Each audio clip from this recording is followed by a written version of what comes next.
from here, there will be no menus, I think, but we'll see. There's a first time for everything. Oh yeah, I think okay, fine. So it will just continue. Okay. I mean, it will just start off the bat.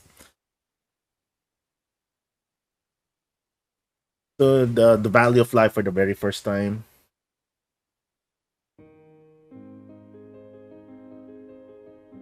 Here, her home was nestled in the side of the mountain. Around it was nothing but the inhospitable wilderness. She had no neighbors nor childhood friends to speak of. Things like traveling to school or playing outside were more trouble than they ought to be. Indeed, it was pure water, bright stars. It was a place rich with memories both frustrating and halcyon. It was only summer though. Winters in those mountains were extremely frigid. Each morning were severe than the last. Her father would drive her to the train station after waiting 10 minutes for the engine to warm up and the ice over windows to clear.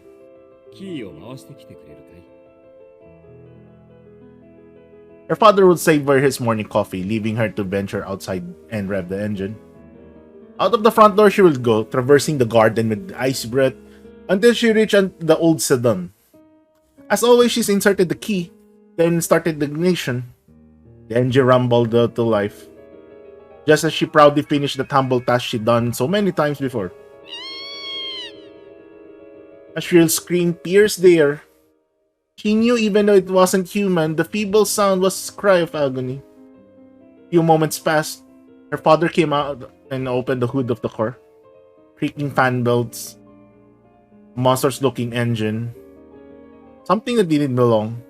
There was a cat, a mother by the looks of it, two kittens. Three cats had been huddling in the warmth of the engine's compartment. The mother cat was missing its head. Oh. One of the kittens had been mangled beyond recognition by the engine belts. Shirley died instantly. Oh. The other kitten, his face half covered in blood, painted faintly. It desperately clung to the mother, or rather the chunk of the meat that it was a mother with the last bit of life it could muster. Her father lamented their plight. The previous night had been especially cold. After he had returned home yesterday, the cats must have snuck under the hood, drawn by the warmth of the engine. Yeah, poor Neko. They have slept next to the engine and awoken to a storm of spinning belts. Cars in the 80s were not sealed particularly well, so this was not unheard of.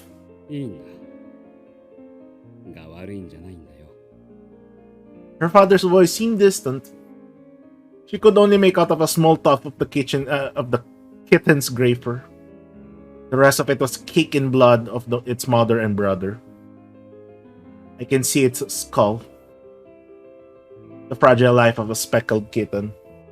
Trembling and possibly blind, it continued to nuzzle against its dead mother's chest. She took up the kitten into her arms and ran deep into the mountains to her grandfather's house. It was because she was overcome with regret? Or was it the shock grief? Years later, she wasn't still sure. Fighting back the welling tears, she burst into her grandfather's workshop. Her grandfather was a magician who could do anything. She had never seen magic. She knew that magic was a fantasy straight out of fairy tales, but so was her grandfather. She had to find him. He was only one who could help.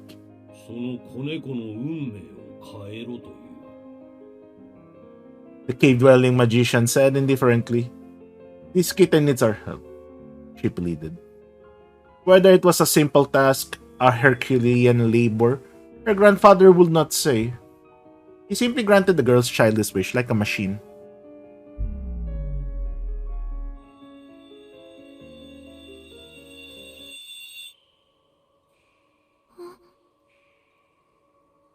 Oh no, the girl said.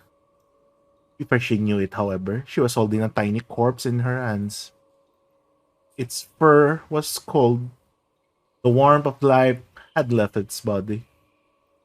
And the tear she had fought so hard to hold back poured from her eyes. Regret spread through her chest like an endless gray sky. 徒労だったな。結局元に戻すとは。Her mind struggled to come to grips with what had just occurred. The last 10 minutes were a total blank. Who she met, what she had known, it was all that's never happened. The only thing she was sure of was the life. Once extinguished, can never return. あの、そこに誰かいるの？ That day, it was her mistake that gave birth to me. Indeed, whatever occurred that day, it was the day of nostalgia and longing. This is the fairy tale of 8 years ago, the day that first met, that no magic can ever bring back.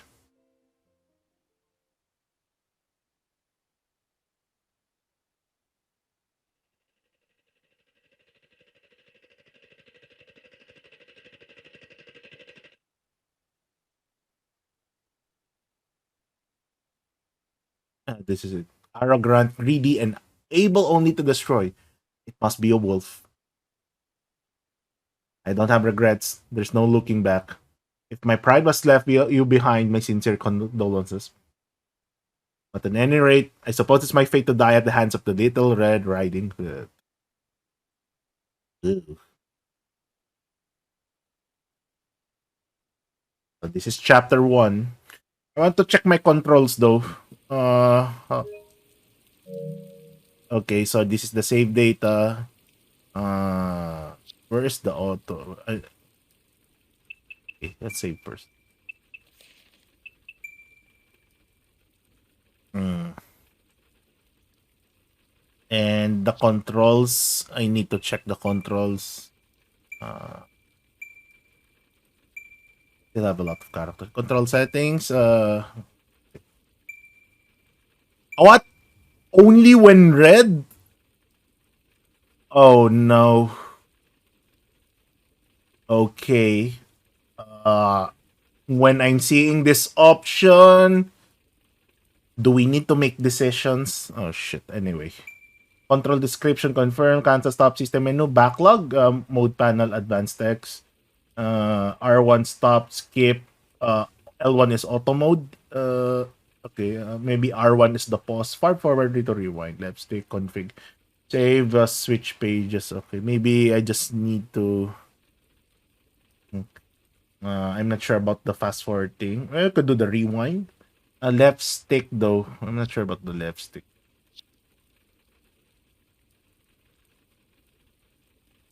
Okay, it was a quiet morning. From her bed, she could only see the sky was an ashen watercolor gray. The thermometer displayed 42 degrees Fahrenheit, a rather unforgiving temperature for November. Her stomach woke up with a growl, pathetically reminding that she had completely missed breakfast.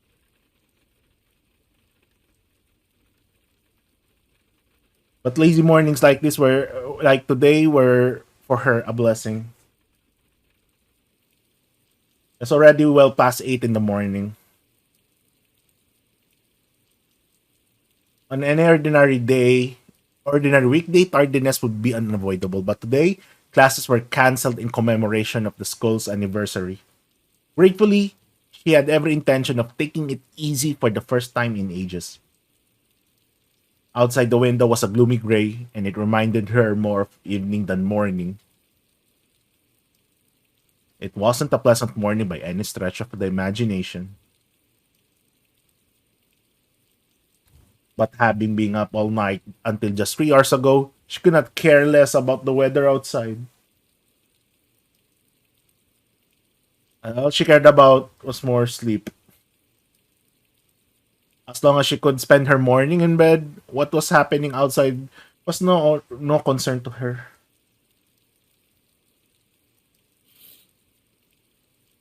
She shut the curtains,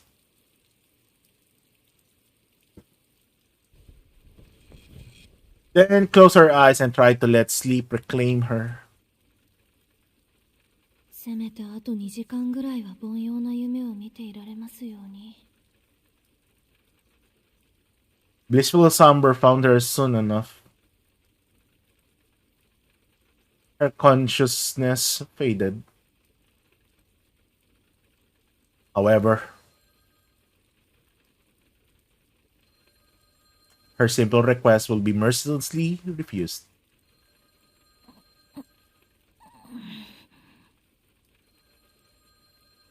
A faint but shrill sound lingered in her ears.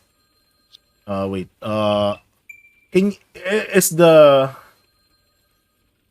stop, skip, fast forward, rewind? There's no pause here, right? Okay. Is the audio mode? Is the audio okay? Can you hear the voice lines of the characters? I could know if this is a perfect. Just let me know if you cannot hear the audio coming from the dialogues, because from my point of view, it should be heard, but sometimes Continue. It was an unmistakable ring of a telephone. Much to her charging, out of her habit, her eyes pop open. こんな日に限って。 The telephone was situated in the foyer on the first floor.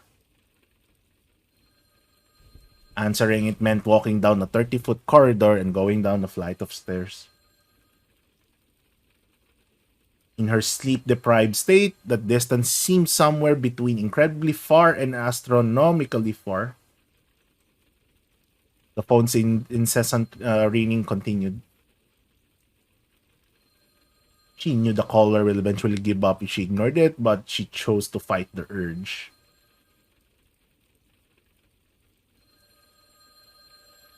Alice 出ないの? She thought her housemate would get it, but she soon had to abandon all hope. The realization struck that her housemate didn't have the day off from school and was likely in class at her prestigious little hilltop academy. The caller proved incredibly persistent. That persistence made the volume of the ringing seem even louder. もうせっかくの安眠を。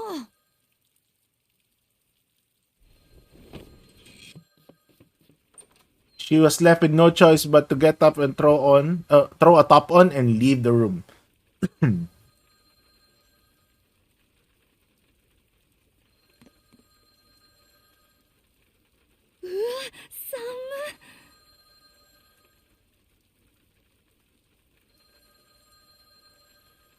She rubbed her hands together to warm her round fingers. The mansion heating system was inadequate, to say at least, when she meant winter was the very worst of uninvited guests. Never more than so a dreary morning as this, when one didn't need to use a thermometer to know how cold it was. The mansion sat in the mountains and was surrounded by dense forest. Winter always arrived here first before moving on to nearby towns. The robotic ringing of the telephone reverberated throughout the long hallway. The mansion's furnishings have been so perfectly maintained that it made the place feel unlived. Seems lonelier than it did splendid. Coupled with the dreary morning, it could have been passed for an haunted house. ま、幽霊屋敷そのものだけど。だいたい2人で住むには広すぎるのよ、この家は。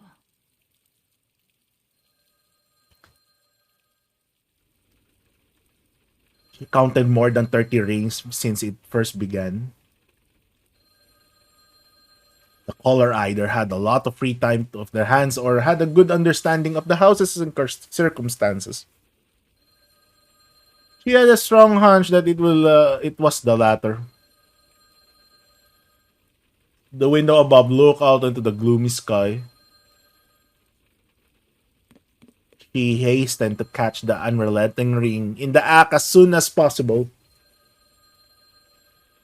though she had the feeling that her happy morning might come to a close the moment she caught it.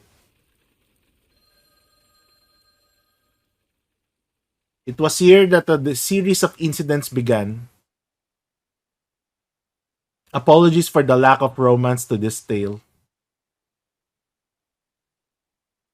for whether it be objectively true or merely supposition, positioning. It is always from gloomy and unshowy beginnings that extraordinary events are set into motion. Ah, my eyes so bright. Uh, oh no, the theme song.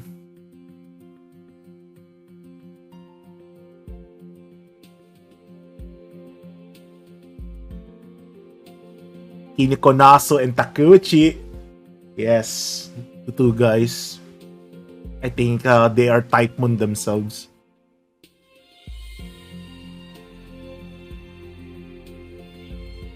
Scenario Kiniko Nasu, of course.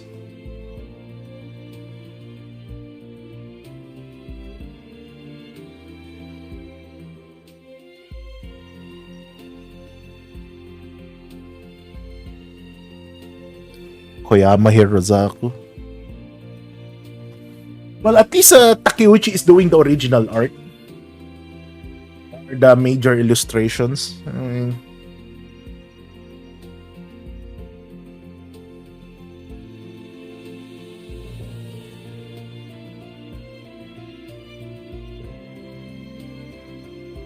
and she always needs to walk very far.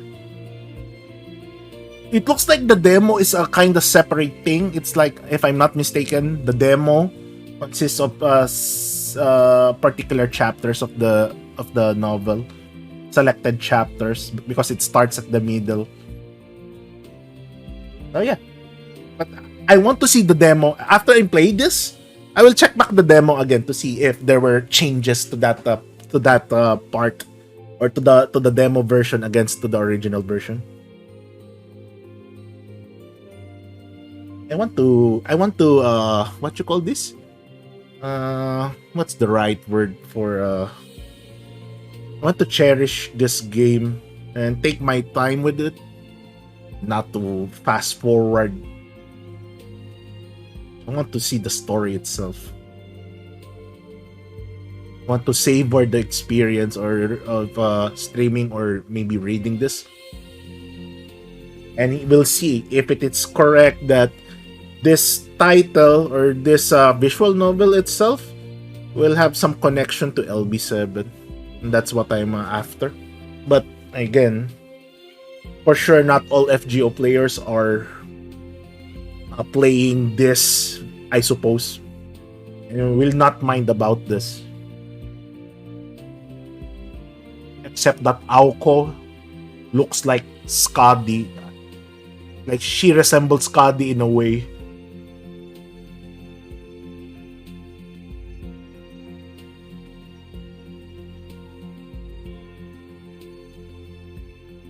Now we start. We officially start the game, the visual novel.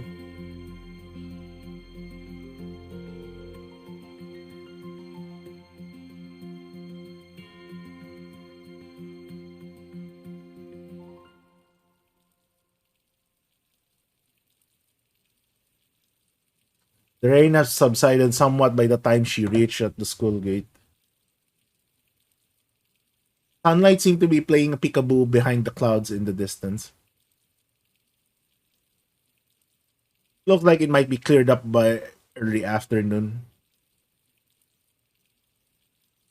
と言っても私には関係のない話だけど。 The weather reflected her luck. On top of being forced out of the house at such an early hour, she had to suffer through a winter rain. I'm getting a bad feeling about this. The sinking feeling she had only grew as she passed through the entrance and headed inside.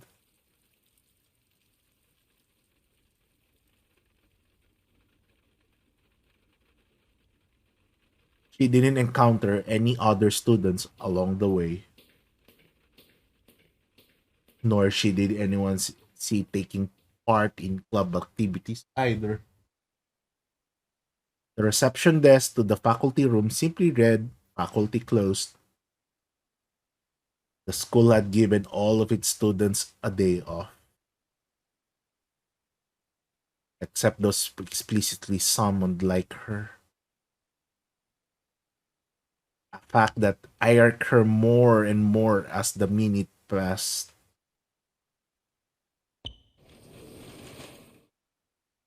He opened the door to the faculty room and headed toward the desk she had visited a number of times before.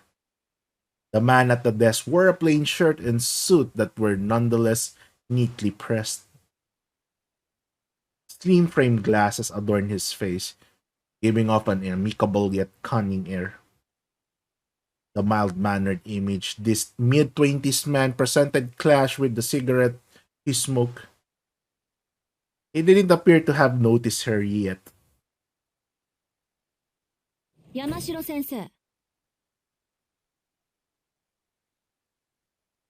She closed the door with a bang, showing no response to the sudden sound. Mr. Yamashiro lifted his head. やあ、おはよう、青崎くん。要件は聞いているかな？はい。1時間前に自宅で事前に何の相談もなく。 Having graduated from this high school himself, Yamashiro was not much older than the rest of the students. For that reason, the students preferred him over the other teachers. He always had something interesting to talk about and kept conversations casual. In fact, he seemed more like an older student than a teacher, but she unfortunately didn't share her fellow students' fondness for him. She was the opinion of the teachers should come across as more austere, like an iron fist that could inspire both love and hate in equal measure. Not a body to joke and pal around with. He was the exact opposite of how she felt a teacher should be. It was only natural that her manner towards him would be forced and unfriendly. Not that she'd ever wired to make friendly small talk. はあ、今日もご機嫌斜めみたいだね、君は。それは先生の気のせいです。今日だけ特別という話ではありませんから。 The matter of fact, the answer perfectly matched the displeasure displayed on her face. Her bad mood from having to get up early and the tiredness from staying up late must have collectively made her look positively adversarial. そうならいいんだけどね。彼にはそう辛く当たらないでくれよ。僕らじゃ正直どう扱っていいかわからないところもあるし。先生、その件ですけど、私まだ詳しい話を聞かされていないのですが。 As Mr. Yamashiro met her piercing eyes, he finally understood the reason behind her tone and slowly put out his cigarette. 電話じゃあなんて聞いたの？転入生の紹介をするとだけです。理由も脈絡もない説明でした。 One of Mr. Yamashiro's eyebrows stood up, impressed with the brevity of her answer. He could see that she was angry, not because she had been called to school on her day off, but because she hadn't been told why she was here. Yamashiro chuckled sympathetically. 先生、これが笑い話ならそろそろ帰っていいでしょうか。いや、ごめん謝るよ。冗談じゃなくて真面目な話なんだ。ちょっと君の手を借りたくてね。本当に転入生の問題で？訳ありというか難しいというか。彼宗十郎くんというんだけど、ちょっといろいろとずれていてね。僕らが案内してあげるより同世代の君の方が適任だと思ったんだ。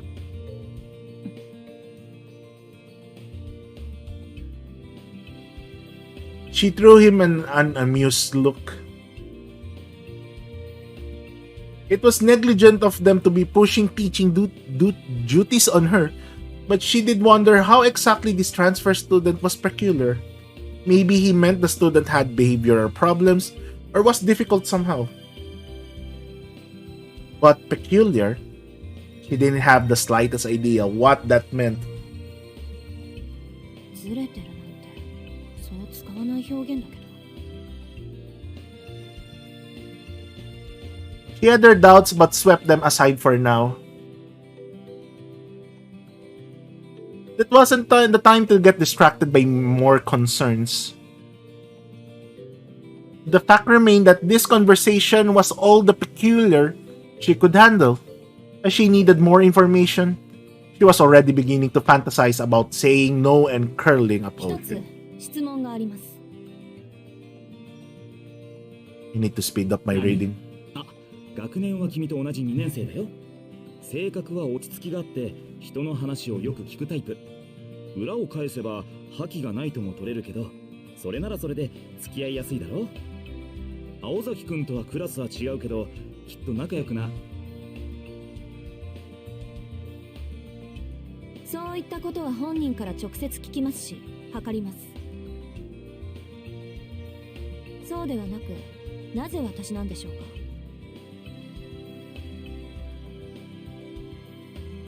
Though her tone was still stern, it was clear that she was willing to cooperate. She had decided to put her feelings of dissatisfaction aside and focus on the task at hand. Forcing herself to act empathetic in spite of her self-absorbed nature was something she was used to. Paradoxically, this force of will was also the reason teachers put so much faith in her. To a point. At times, that strength shattered expectation, and those occasions they were left with no choice but to treat it like natural disaster and weather it until past. That was how Miss Yamashi. もう一度だけ聞きます、山城先生。それで、なぜ私なんでしょうか。 Pressured by a question without a clear yes or no answer, he answered. それはね。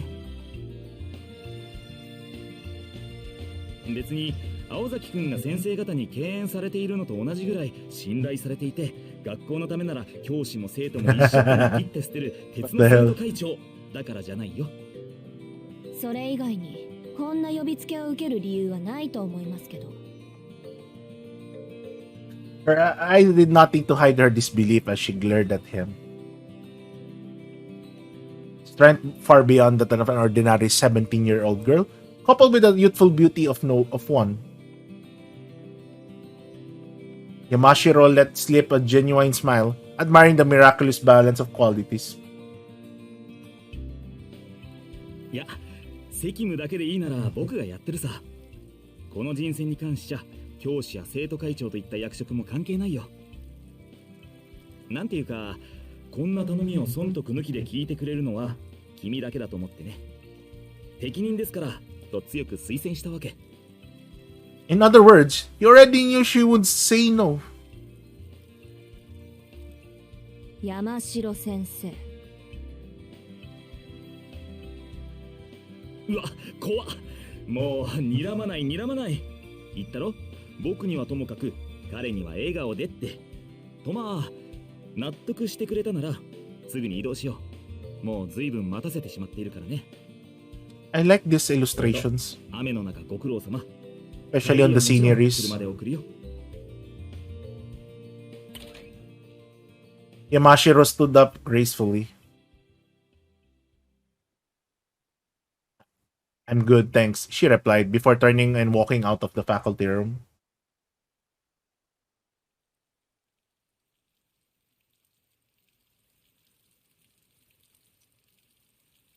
He had been waiting for about an hour. While he did, the rain showered lightning into a drizzle. His mind wandered as he listened to the sound of the raindrops.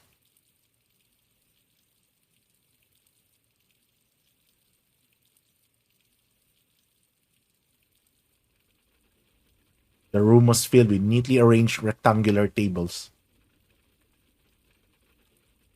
He was the only one there. Quite some time had passed since he had been brought to this room and asked to wait. Even the best behaved student might have grown dissatisfied or anxious with the situation by now, but the boy stuck to his spot like a scarecrow. He was chilled to the bone. It was the end of November, and the low temperature in the morning had marked the start of winter. The room was not much warmer. The heater had been turned on. Either he missed the teacher telling him to turn it on or he never seen one in his life. He breathed lightly on his freezing fingers as his aimlessly surveyed his surroundings. The dreary place was apparently a meeting room. The other students might have considered it a wonderful place to meet, but to him, it was a drab and overly spacious. It was a lifeless place that reminded him of an arid cave. Stuck in this cold room with absolutely nothing to do, his mind turned to what they had wanted to discuss.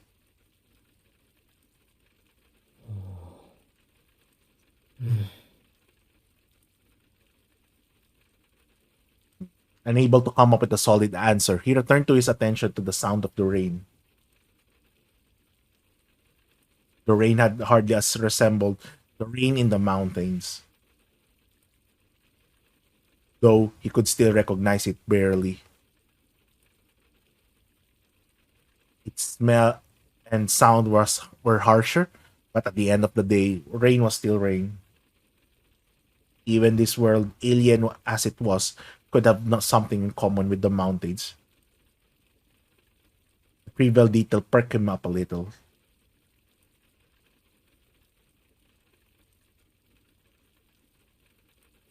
He liked how the town looked soaked in rain.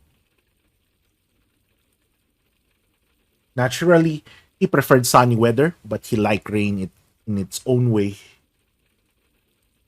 The fog from the rain had soaked up the scent of the soil, and it reminded him of home. It was at times like this he was able to numb the anxiety the city gave in.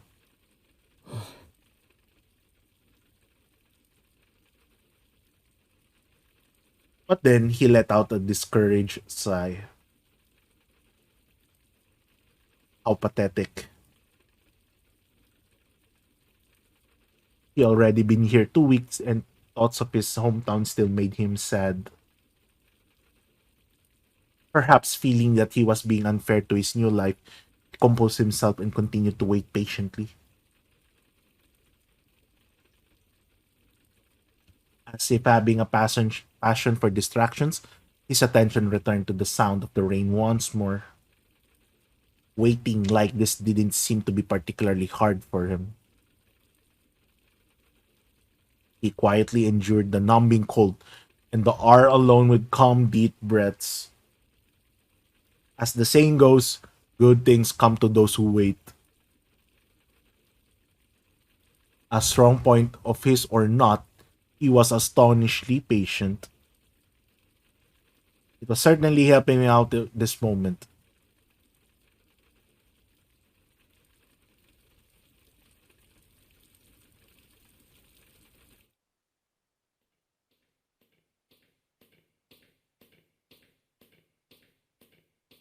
He, on the other hand, was livid.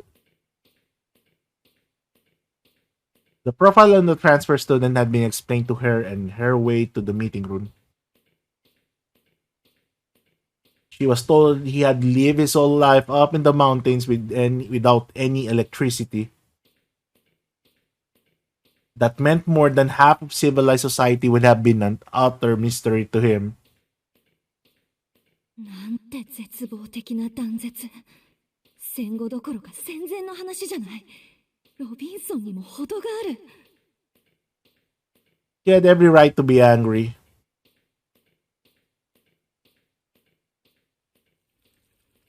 His village had apparently remained isolated in the mountains for many years.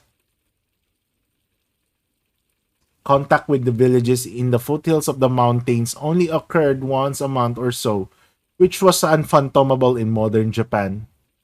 Although expressways and Japan Rail, the old national railways now span the country like arteries, it wasn't entirely possible for mountain villages to exist. But she couldn't imagine how someone born to such circumstances would think or live. 電気がないって村に行き渡っていないだけで公衆電話ぐらいはあったんですよね。なかったそうだよ。こっちに暮らすようになってまず驚いたのが電話だそうだし。電話って便利ですねなんて真顔で言われてね。そういえばそうだなぁと再確認させられたぐらいだよ。She shot a sidelong glare his way as he left. It seemed that the naivete of the country boy had cheered up Mr. Yamashiro a bit. 駐在もいないってことか。うちも実家は山奥ですから電気が通っていないのはありえないとは言いませんけど、そいつ学校も知らないんですか？うん。どんなものかは知っていたそうだけど、実際来るのは今日が初めてらしい。それで緊張していたのかな。あまり会話も弾まなかった。ああいうのも野生児っていうのかな。狼に育てられた狼少年みたいな。いや、探検隊の話だね。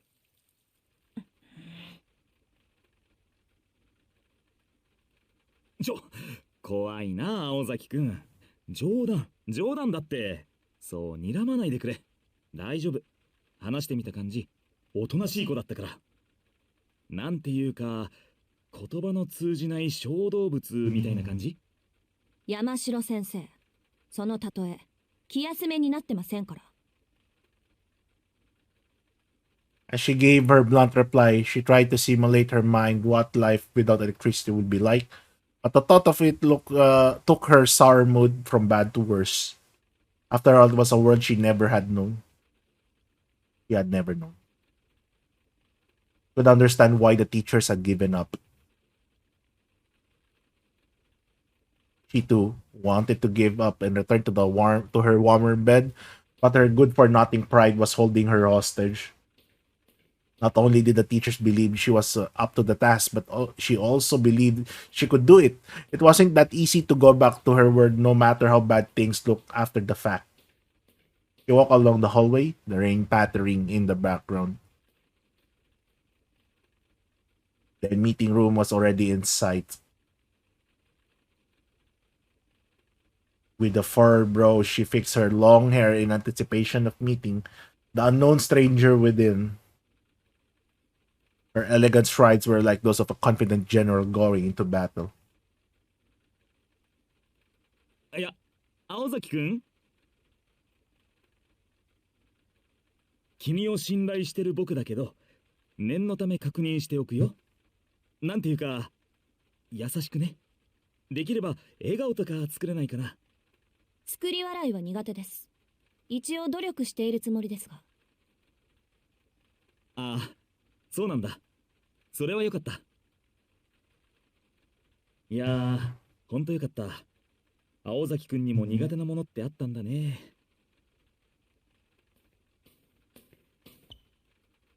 Yamashiro's shoulders slumped the second they had reached the meeting room. As he put his hand on the door, his eyes seemed to say to her, "Be nice, please." This only made her more irritated. 分かってるわよ、愛想が悪いってのは。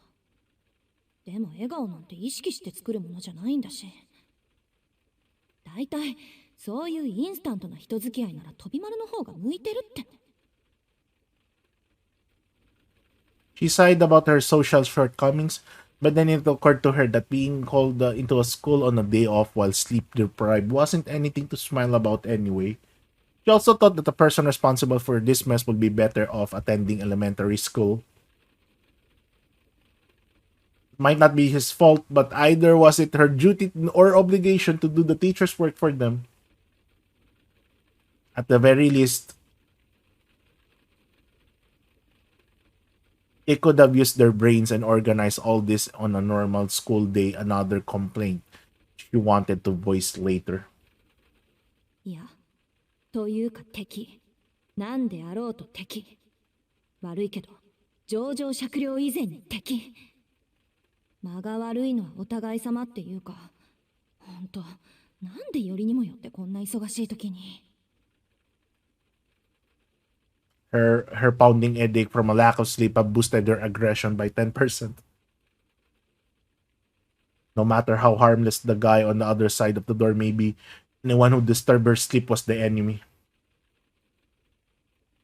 And just as she was reaching peak annoyance, Yamashiro opened the door to the meeting room. The room slowly slid into view. She didn't care for formalities. She just looked straight ahead and stormed into the room. And found herself face to face with the most unusual opponent. Before we go on, let's see it from another perspective. Turning back the clock just a little.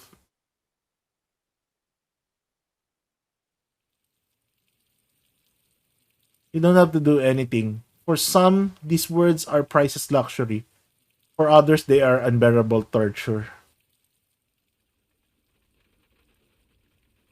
For the proactive girl, it was definitely the former, though she'd be too suspicious of the motives of anyone giving her such a gift to accept it. For the passive boy, it was definitely the latter, a bitter thorn that made him homesick. Though it was the very moment his mind was still distracted with the weight of his face to reveal any occasion. Maintained perfect posture as he stared at the gray sky. He had already waited the whole hour, but figured that they must have their reasons for making him wait. As long as they had the sound of the rain to suit him, he would keep on waiting. でもそろそろ9時を過ぎるのか。どうなんだろ Had been vaguely keeping track of the time as he listened to the rain. Due to the holiday, the school building was completely silent. Except for the patter of the rain on the window. The mood felt as damp as in the air. It was then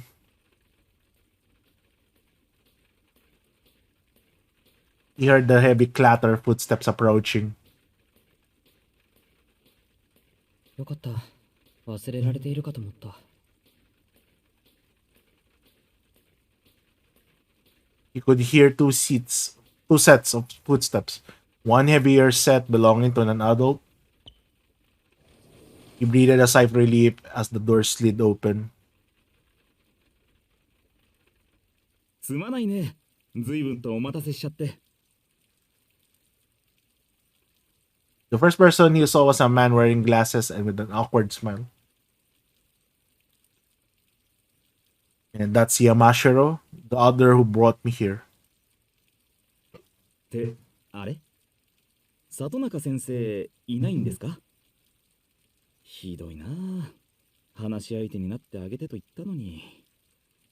Yamashiro scratched his head, looking increasingly apologetic. And then from behind him,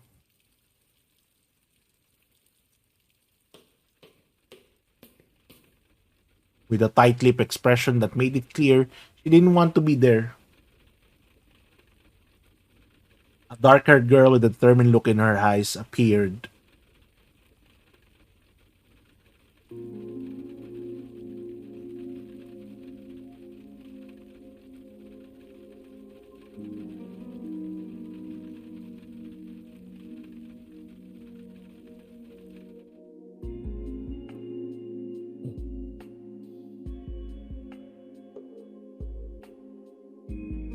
Shojiro gulped.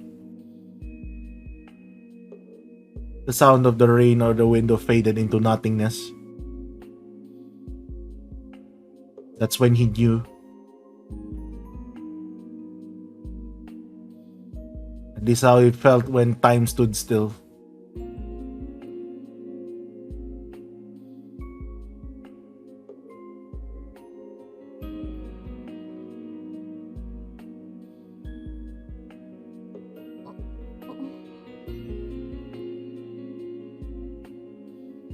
She blinked quickly a few times as if he was taken aback. Why was anyone's guess? The boy was everything she expected a naive country boy to look like. However, she felt something she couldn't understand.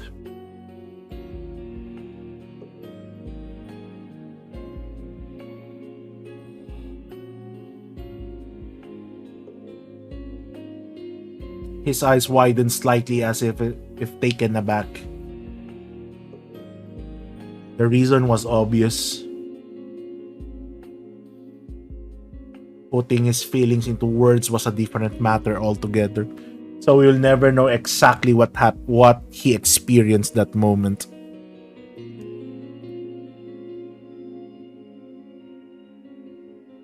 That's when it hit him. He sensed he'd have been touched by the hands of destiny. 紹介するよ。彼が転入生の静木宗十郎くん。で、こっちの彼女が静木くんの案内役。うちの生徒会長で休日を押して新しい仲間の案内役を買って出てくれた青崎青子くんだ。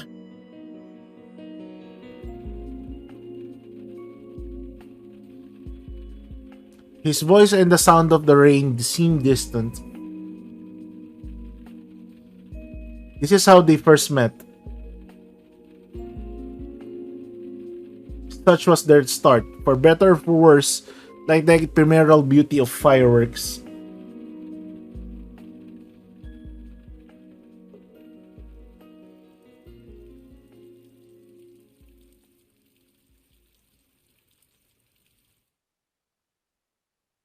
It was commonly believed among the students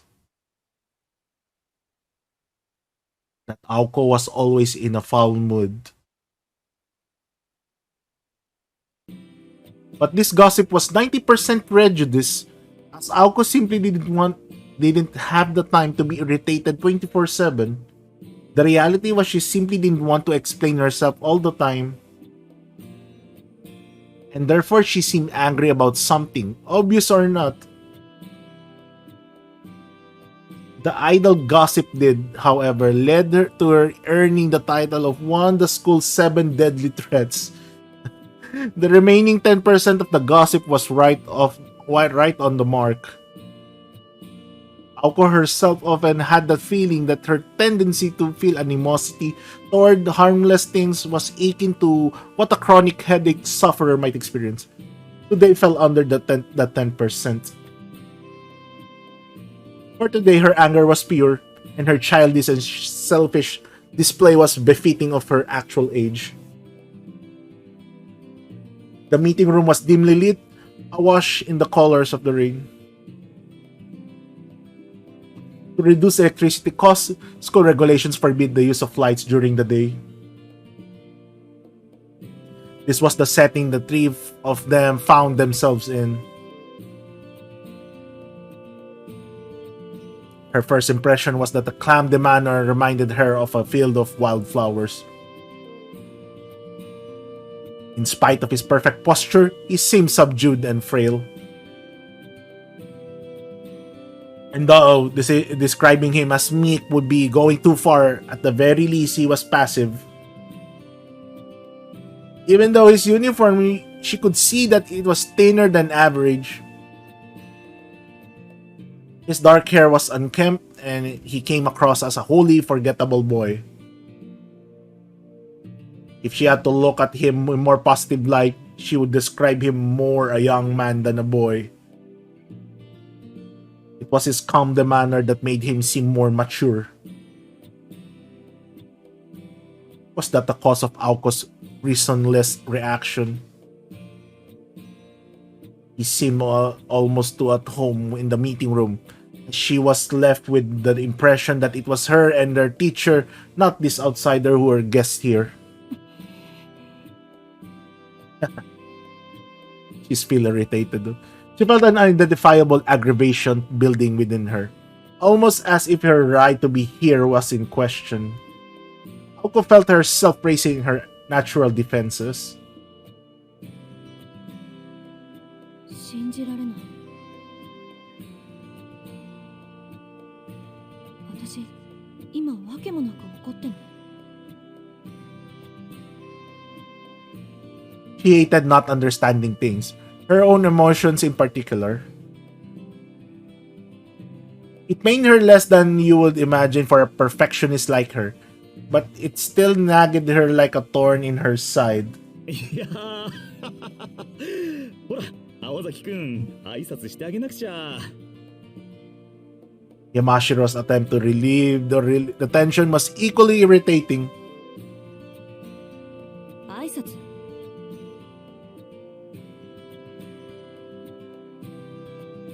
After casting a nasty glance in the teacher's direction, Aqua turned to face the boy. From an outsider's perspective, might have looked like a stare down. In that instant, the culmination of her emotional state hurtled towards the innocent boy and skewered him.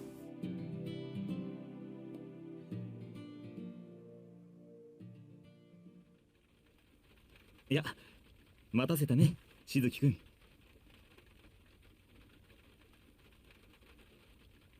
Hearing his name, Sojiro came to his senses.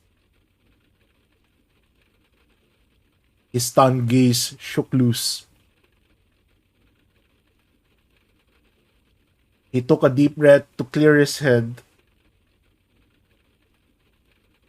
chalking it up to nerves. Yamashiro broke out a smile and turned to the girl standing beside him. 紹介するよ。彼が転入生のしずき宗十郎くん。で、こっちの彼女がしずきくんの案内役。うちの生徒会長で休日を押して新しい仲間の案内役を買って出てくれた青崎青子くんだ。 Having been introduced by Yamashiro, the girl took a step forward. Her eyes were merciless. Her stare, an unspoken threat to violently trample her opponent. Sojiro, on the other hand, managed to keep his own composure despite the shock at how confrontational she appeared. He had never been greeted quite like this before, but suppose, mistakenly, that this was how people treated each other in the city. The exchange must have looked quite dramatic to an onlooker.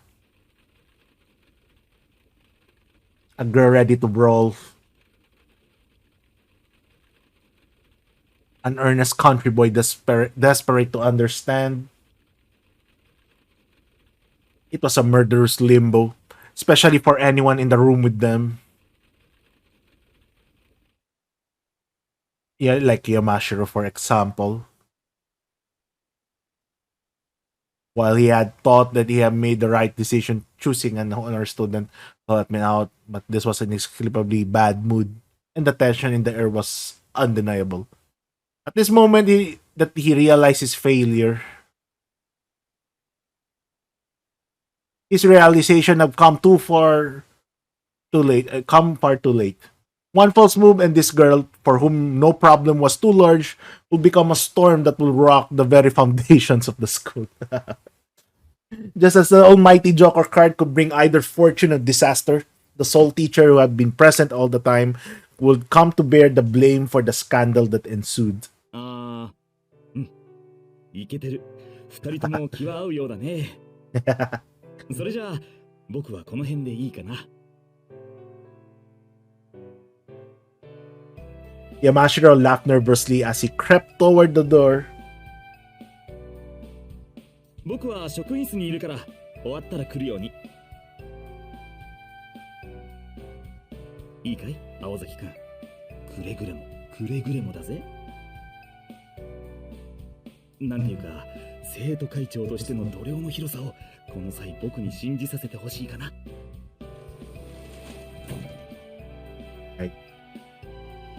Okay.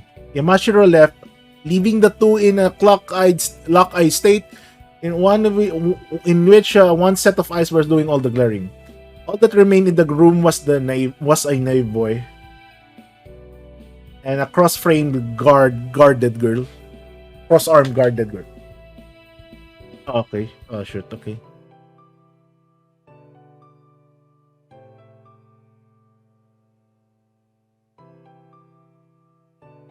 The two lingered in silence.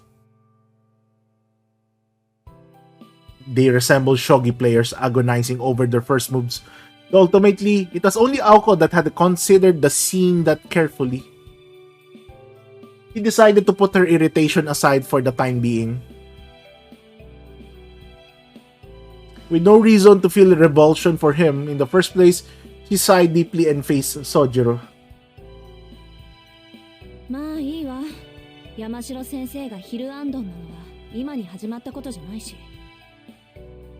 それで、あなた名前は？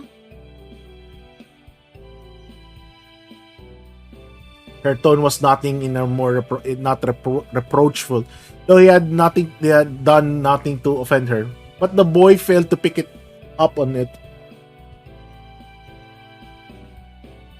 Incapable of such venom himself. ああ、静木宗十郎かな。君は青崎さんだったね。For whatever reason, he came across as happy in his response. さんはいいわ。柄じゃないから。こっちは静木くんでいい？いいって何が？だから呼び方。くんづけでいいかって聞いてるの。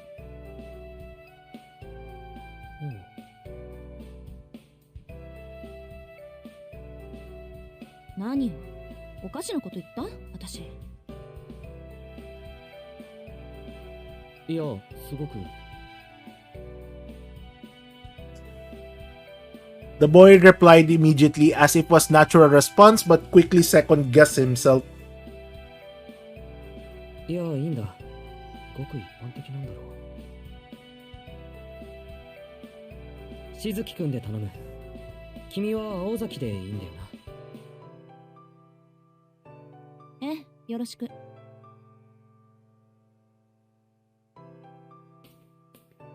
She followed her blunt reply with a swift turn away from him. While she was hardly thrilled at the prospect of the task at hand, it had been entrusted to her, and it was her personal policy to see it through to the end. 悪いけど、優しくしてあげる気はないから。時間も惜しいし、手早く行くわよ。それは助かる。やっぱり時間は大切だ。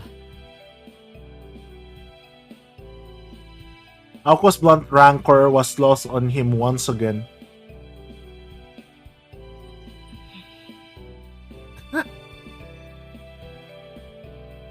Humans tend to be overly conscious about being ignored, whatever form that takes. But despite being peeved at the landing none of her attacks, Aoko did her best to act professional and directed her guests into the hallway.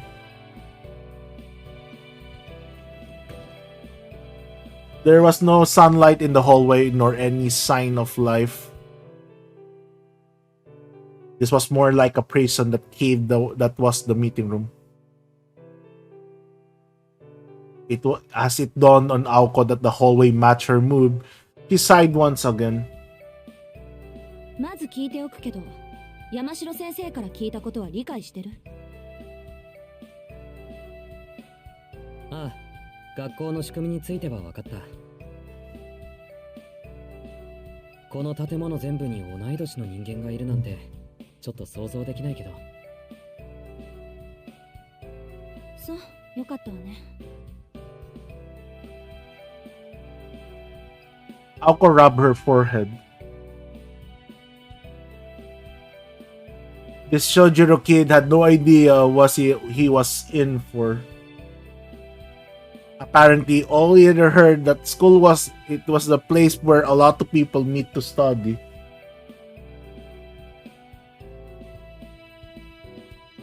High school teachers imparted to the students their knowledge in various fields of study while fostering discipline and creativity.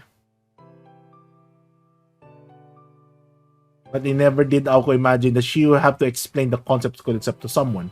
Yes, fundamentals were important, but this was absurd. She had serious doubts whether he could even handle classes, but Yamashiro insisted that things would work out somehow. Sojiro had managed to pass the transfer exam after all, barely. Yes, there are bandages. Aoko grumbled mentally as she walked down the hallway. She consoled herself with the fact that today would be the only day she spent with this boy out of time. Or at least, she tried to keep it that way.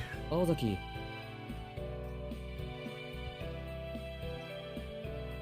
He asked calmly, trying to get her attention. 何？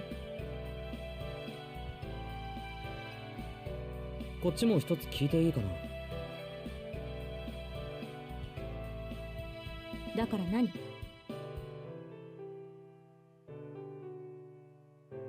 俺の気のせいだと思うんだが、君はまるで何かを選んでいるように見える。He hit the nail!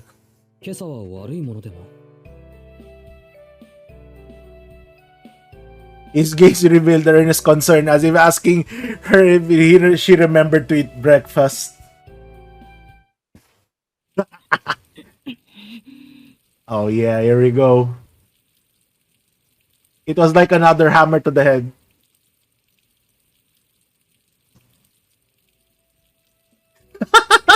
Oh yeah, it was true that Aoko had been glaring at Sojiro the entire time. Glaring red-hot daggers, in fact. Not just at him, but the universe. Even on her best days, her roommate used to remark, 青子の視線は普通の人には厳しいわ。もう少し多くのことに寛大になるべきね。She had been warned that her emotions were so naked on her face that people treated her like a powder keg. How naive could the boy be that he could not pick it up? 私をバカにしてるってわけじゃなさそうよね、この場合。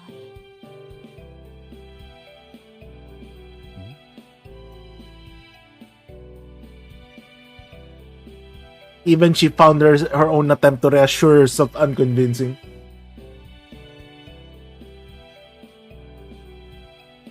It began to dawn on Aoko, far too late, that compared to her, this laid-back transfer student might as well have been from another planet. いいわ。言葉にしないとわからないようだから言うけど、まるでじゃなくて、ズバリそうなの。あなたの気のせいじゃなくて、私は視線で遠回しに感情を表現してたの。いちいち声に出すのも、会話にするのも面倒だから。In response to her words, the Martian clapped his hands together. なるほど。どうしてそうしたいのかはわからないが、確かにそっちの方が手っ取り早い意思表現だ。Sojiro accepted her reasoning without argument. Though he still had no idea what kinds of emotions she was trying to express. As if he could hear the words but didn't grasp the meaning. Ideas that should have connected were instead separated into blocks. 確かにずれてるわ、こいつ。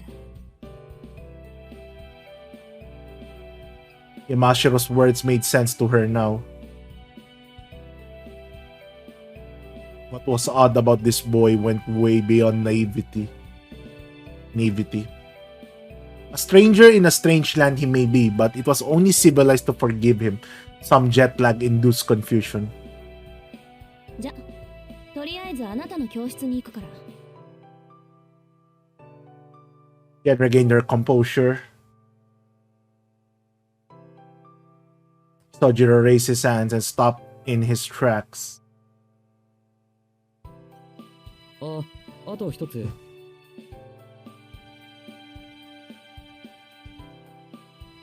Aoko waited for Sojiro to continue. The boy was patient to a fault. She rubbed her forehead with her hand again, nursing a vague feeling of uneasiness. これもちょっとした疑問なんだが、なんで君は怒ったOh, here we go. の？商売とか、そういう家柄の人なのか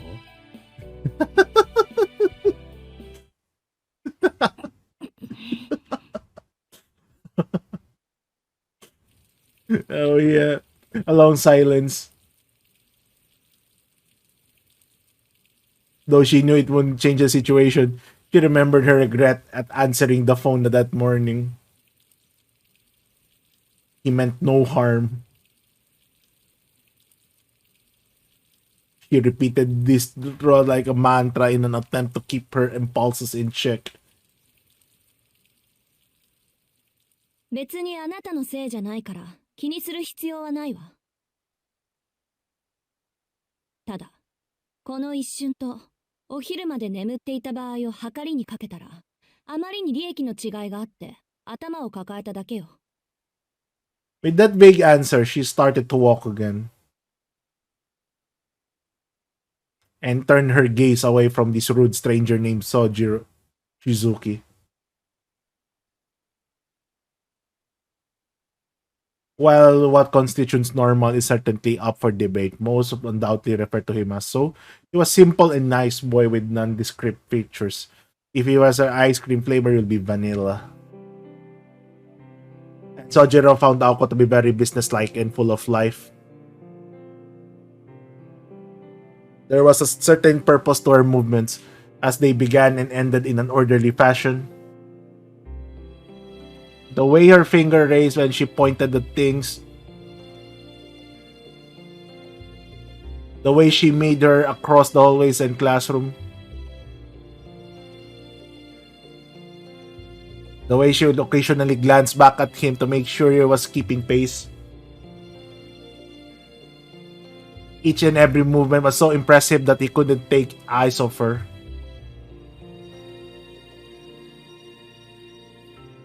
Aoko showed to him the homework class C of the 11th grade.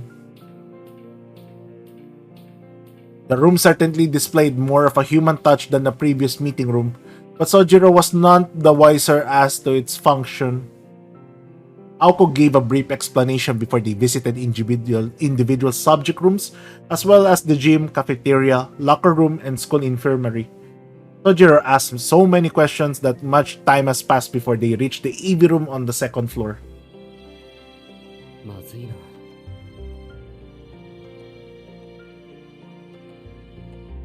Sojiro stopped looking genuinely concerned.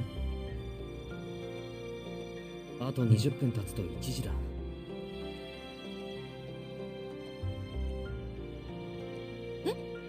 嘘でしょ？うちの校舎そんな広くないわよ。The tour had begun around 10, which meant that 3 hours had passed. 20 to 1 is like 20 minutes to 1 o'clock. A tour of the school shouldn't take anywhere near this long. そうだったわね。行く先々で根掘り葉掘り聞かれちゃ、そりゃ何時間でも経つわ。日が暮れていないのが不思議なくらいね。Aoko glared at Sojiro. He was being sarcastic, of course, knowing full well he would never pick up on it.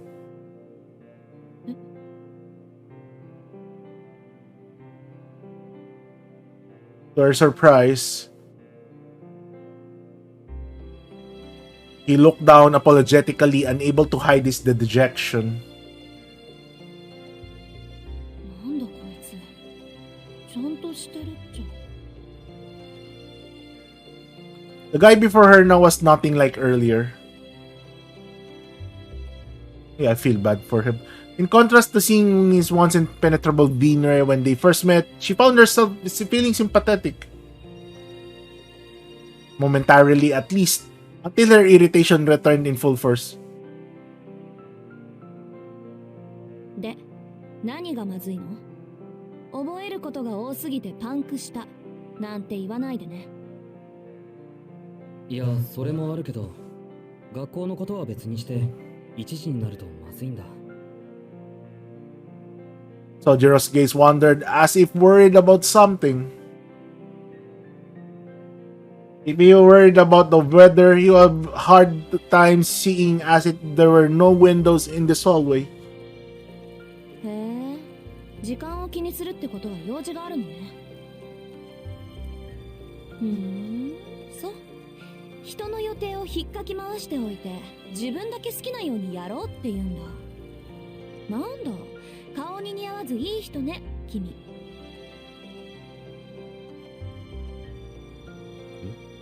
いや、褒めても何も出ないぞ。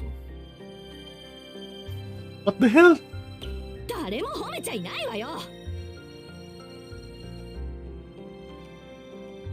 She yelled at him, unable to hold back her fury. で、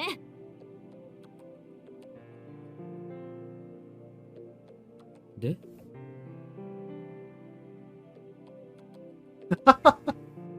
それで、一体何の用なの？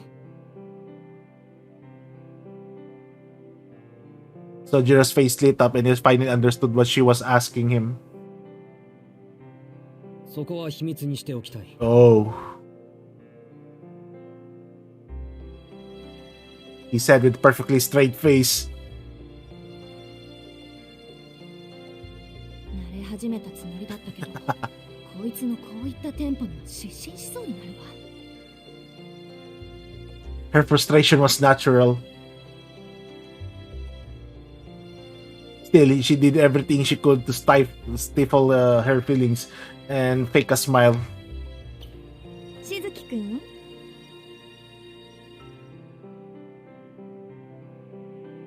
She took a step forward.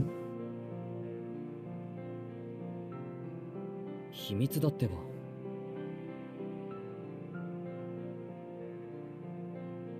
Feeling the mood change drastically, Sojiro took a step back. And another and another. No matter how many steps he took back, she kept edging toward him.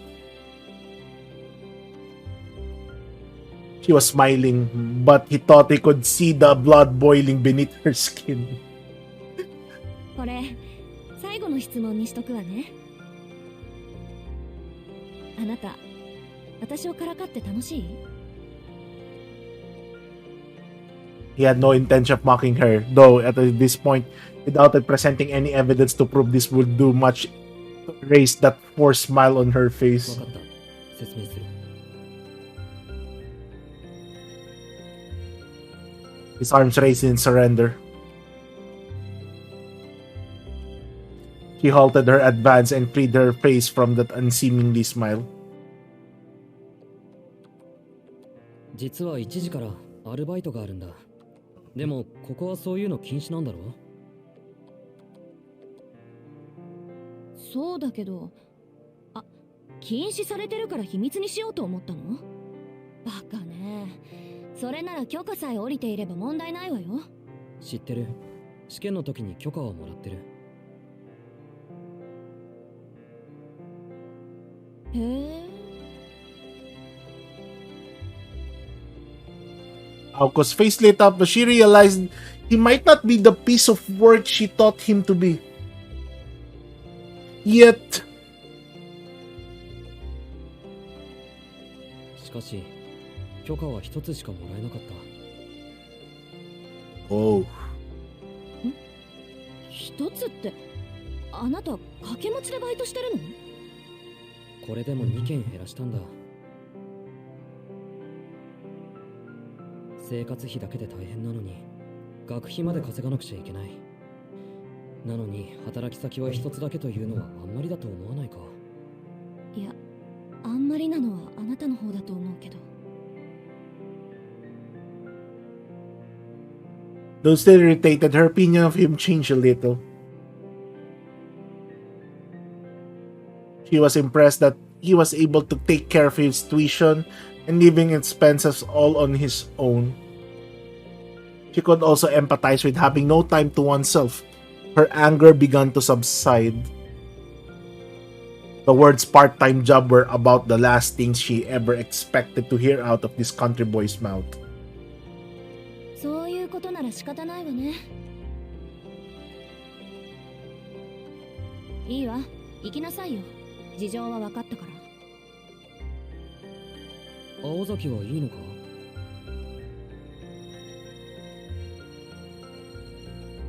She had no idea what his question meant, but she at least understood he was trying to be considerate, which also took her by surprise. She figured he'd be just as dense about people's feelings as he was about everything else. 別に、私もこのまま帰るから。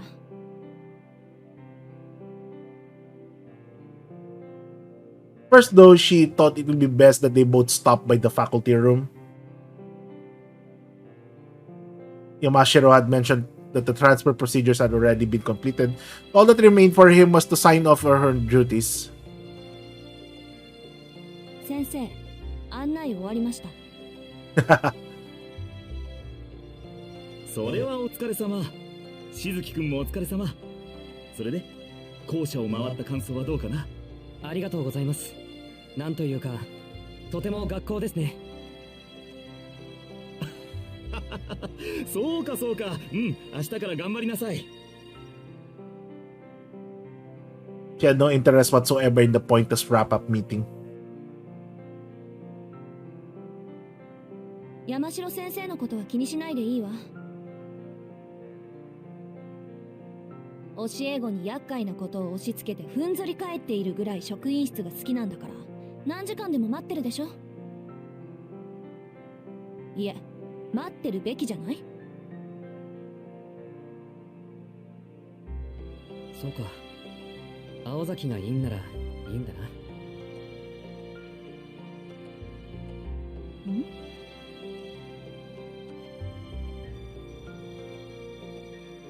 There it was again. Whatever Sojiro was getting at, Aoko had no idea. それじゃ行くよ。今日はありがとう。今日だけよ、今日だけ。She shooed him away with her hand. His face bent on a broad smile as he found the gesture endearing. It was softer expression that she had grown accustomed to seeing out of him. It was the kind of smile that would make anyone smile back. Well, most people at least. Aoko Ozaki didn't betray the slightest hint of a smile. それじゃあまた。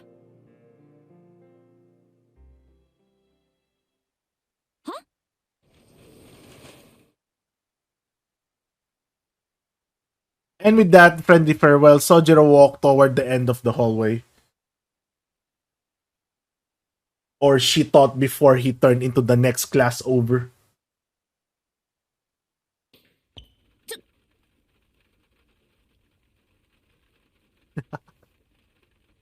Sojiro headed straight to one of the classroom's window.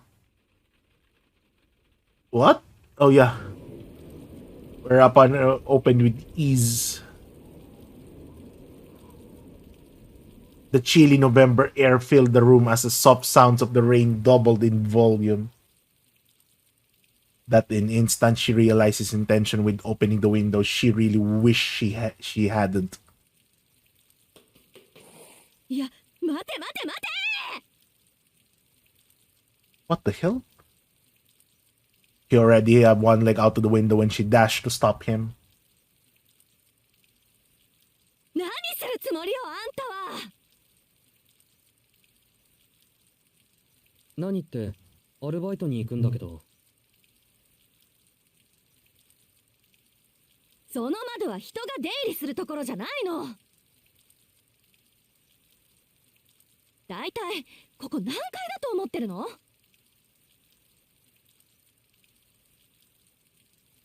She saw the light of the understanding dawn in his eyes. 死ぬところだった。2階から降りたら危なすぎる。What?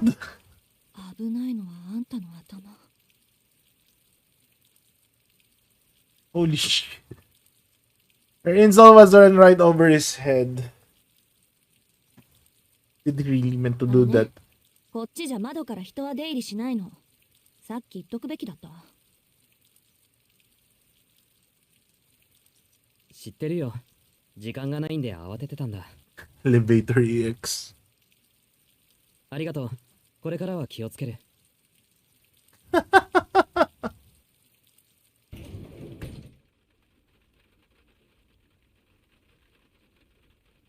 Did he really intend to jump? His school uniform was soaking wet from the rain. いいけど、私は別に。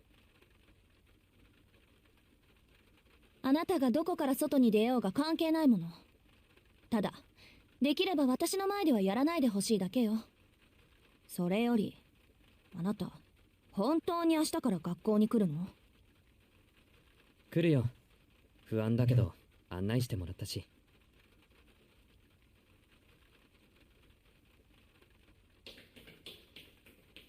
He bade farewell before running away down the hallway. She hoped they would walk down the stair and leave through the school entrance like a normal person. 大丈夫なのか？あんなんで。 The image of him disappearing in the distance popped into her head, in spite of her ire. She had no intention of spending any more time with him, and yet she felt strangely anxious.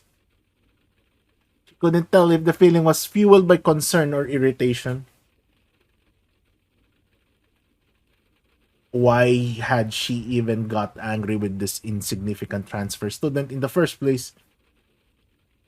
A strange day with a strange transfer student resulting in strange emotions. Her head tittled as she reflected on what should have been a more enjoyable day than an irritating experience she just had. いっか。どうせこれっきりなんだし。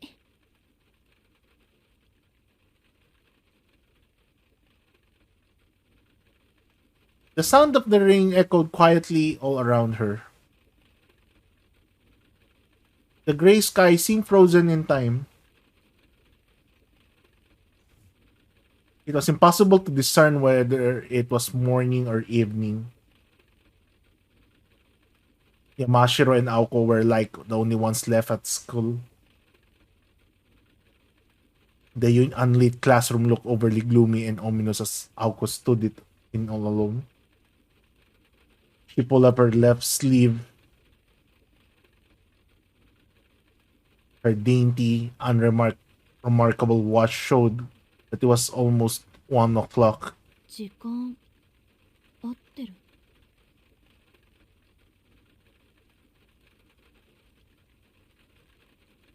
She looked out the window at the grounds below.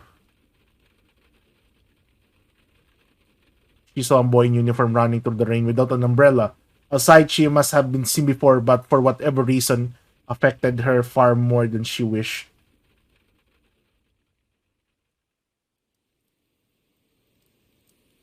Ako didn't stop by the faculty room before heading home.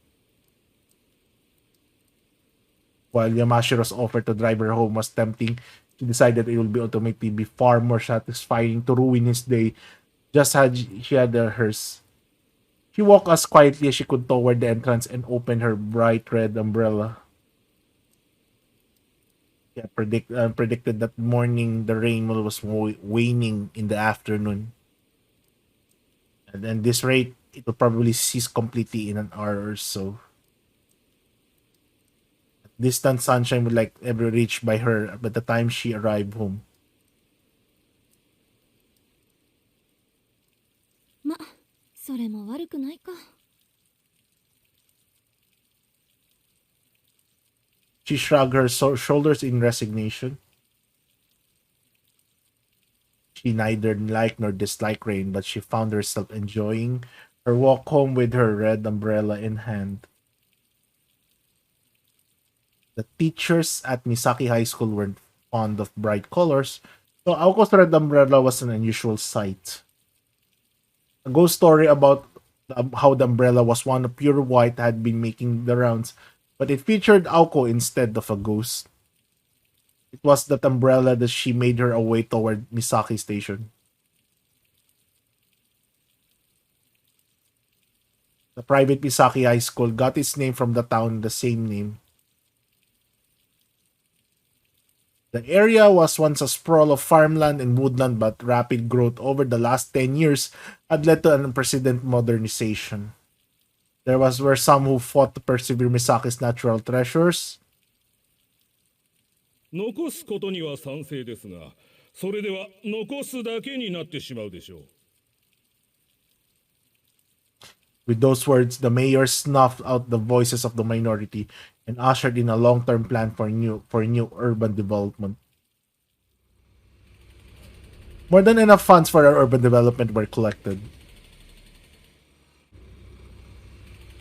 And the unassuming town of Misaki became the largest municipality in Misaki City in the merely 10 years. Even though it lacked the modernity of neighboring Yashirogi or the elegance of Misaki Hills,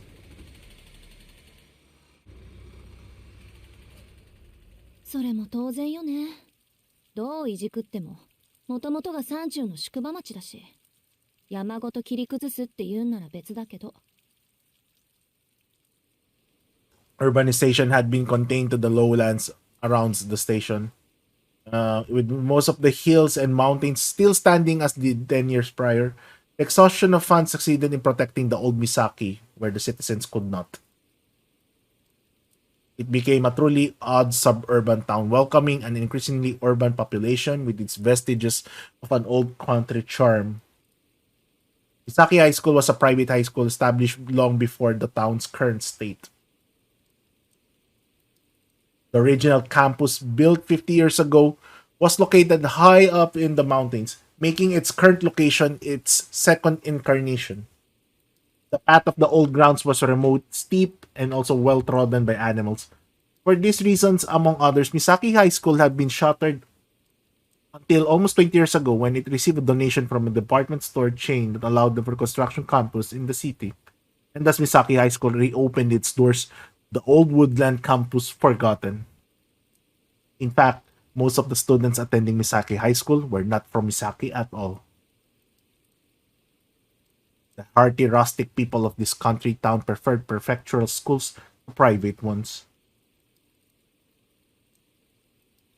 Truth be told, Aoko herself was one of them. All she had wanted after junior high was to move to Tokyo, where she had hoped to spend her days enjoying live music on her way to entering a public university. But her hopes were dashed with her sister's departure, so here she was, walking alone in town with only a red umbrella to keep her company on what should have been the day off. 思い返してみると、私の人生ってなんか災難続きっぽい。Her frustration evaporated into cold December air. でもま、いっか。退屈だけはしないわけだし。With those words, her mood brightened a bit as she left with the school in her wake. The busier part of town met her at the bottom of the gently sloping road.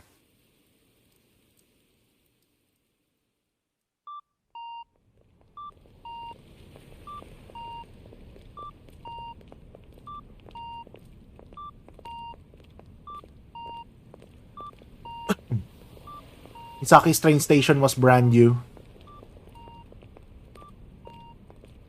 Once looking no prettier than an abandoned factory, it had been renovated into a multi-purpose structure with huge department stores on its east and west sides. When the department store first opened, Aoko and her friends had impressed with their modern feel, but in time the stores too became dated. She had no shopping to do today, so she passed them by. What she really wanted to do was rest at a cafe before she fought the urge, knowing her roommate would never let her hear the end of it if she frittered away her memory.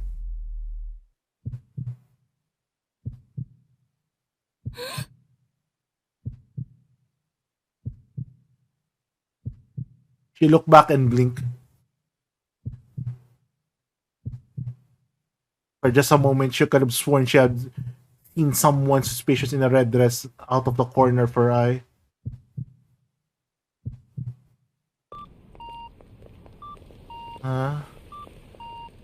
Could that be?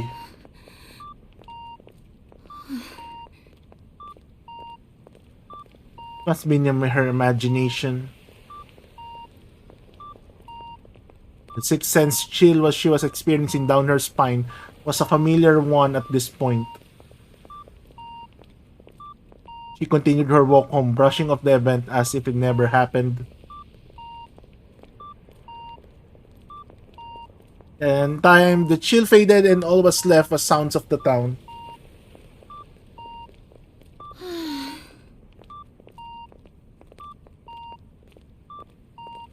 She sighed heavily. Had she imagined it? Even if it had all been in her head, she was far from comfortable, the feeling that still lingered. 夏場の方ってもう少しこう She grumbled under her breath.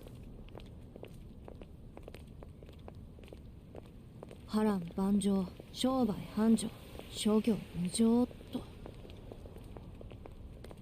そうそう、忙しさに愚痴を言っても始まらないわ。Unfortunately, summer and bugs go hand in hand. She could see how bugs could have been drawn to the sweet fruit.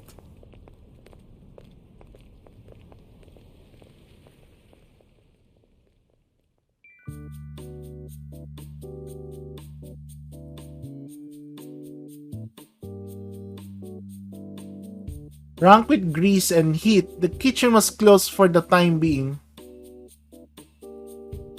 The lunch rush has come and gone. But one last battle remained, dinner time. Only after the evening chaos could the kitchen crew remove their white armor and call it a day. In the midst of the war zone was a lone newcomer. これ着るんですか? His voice was uneasy, betraying how he knew he was. 気持ちはわかる。俺もどうかと思うけど、店長の言うことだからもう笑顔で乗り越えてくれ。これも商店街の明日のためなんだとよ。本気で申し訳ないんだが、雨も止んだし、なんとか行ってきてくれないか。無事帰ってきたら晩飯おごってやっから。His bright orange coworker clasped his hands together as if to beg for forgiveness, and he saddled him with an unreasonable task.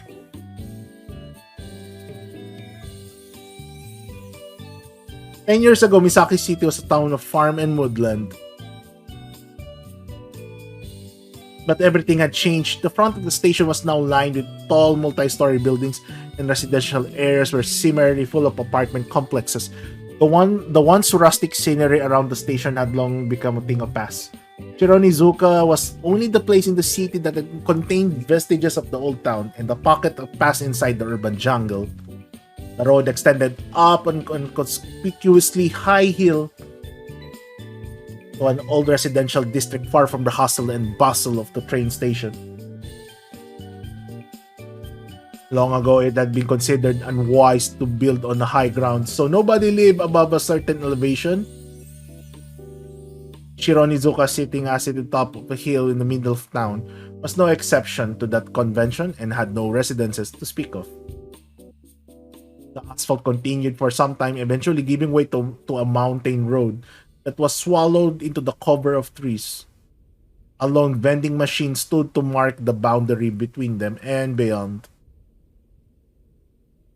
Even the children knew that there was nothing beyond the new playground in development, so that so enthralled them. Well, that was not entirely true. There was nothing besides the haunted house.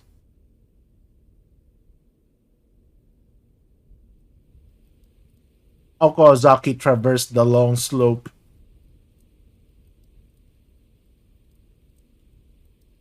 Below her, she could see the whole of Misaki. The symmetrical town looked like a miniature set from this height. It would look like a painting that it had been a sea next to it, but unfortunately, Misaki City was very much landlocked. While it was overcast at the moment, the scene was quite breathtaking on clear evenings. The view was the only one thing that made the arduous climb worthwhile, and today, she hadn't been denied even that. ああ、雨の日は自転車も使えないし、1日に2回ぐらいバスでも通ってくれないもんかな、ほんと。Aoko had been using this road to get to school for almost 2 years now, but the journey had never gotten easier.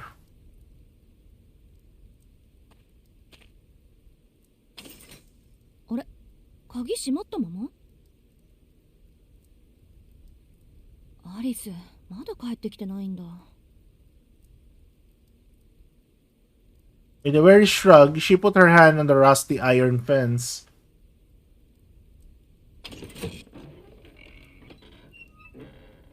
Quietly, the heavy gate swung open as it welcomed home.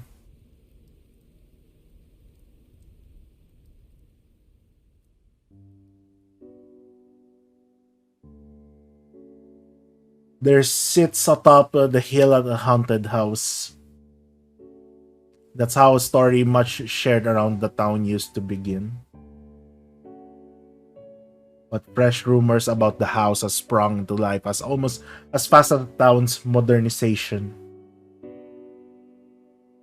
Despite being dilapidated and abandoned for many years, lights can be seen in the house at night. An angry murder of crows and gathers atop the hill before mysteriously vanishing. Children get lost in the fog, never to be seen again. Late at night, a shrieking sound can be heard all the way to the town. This particular piece of slander was the one Aoko wished to discredit the most. The final rumor was an eye-catching luxury car that sometimes made its way up and down the hill. The rumor spread and grew day by the day. And while they grew, the house that everyone thought that rotted away was restored over the recent years. Deep in the wood on top of the hill that no one dared to approach. Like a ruin shrouded from view even on the brightest of the days, stood a relic out of time, a building from the fairy tale. The house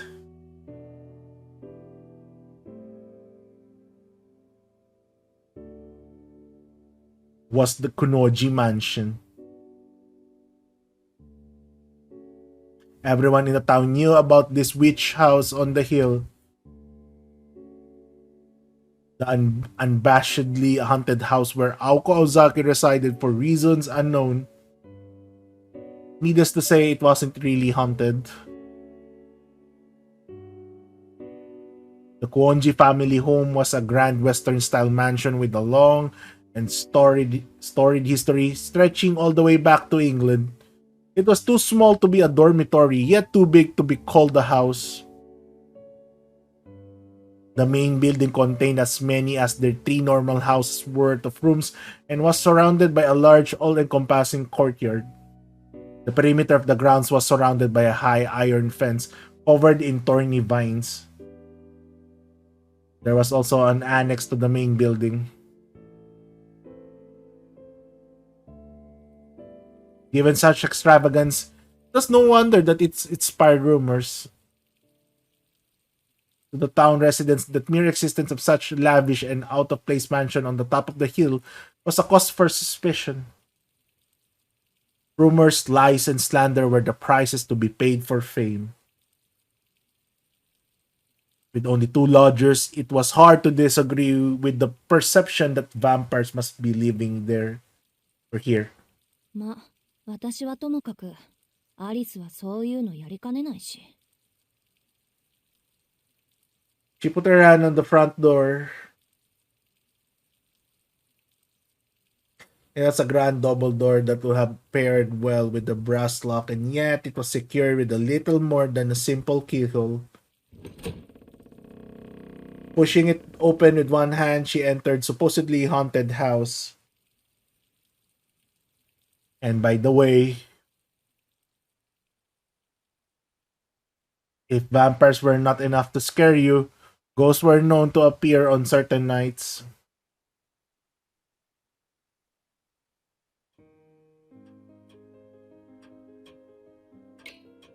Oh, I remember this scene though. Much like the weather outside, the foyer was overcast with shades of gray. Perhaps by deliberate design, the architect had chosen not to include any lights in the entrance area. I'm familiar with this. The ceiling was 2 floors high.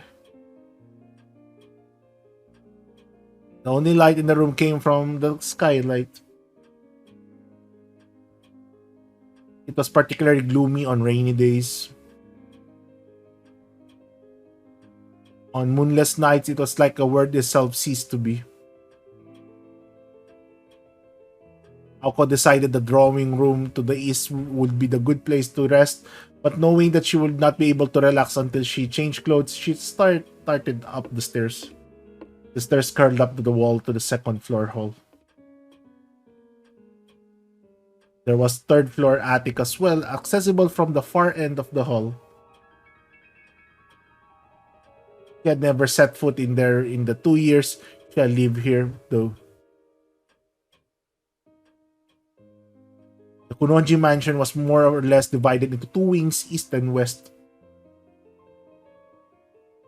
Aoko had been given the entire east wing, but 2 rooms were more than enough as far as she was concerned. She had no desire to open a door that would trap in a storybook world or lead to an attic that only been used for storage these last 5 years.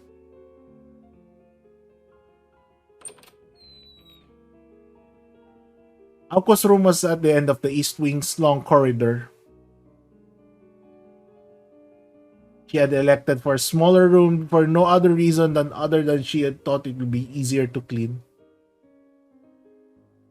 It was furnished with a large bed, her beloved mahogany desk, a wardrobe and chest for clothes, and a 2 9-shelf bookcases. It's all she bought from her home.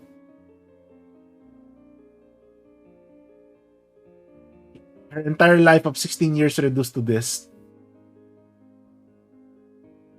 She borrowed the next room down for her own purposes. そうだ、アリスにもらった見張りと壊れてないかチェックしないと。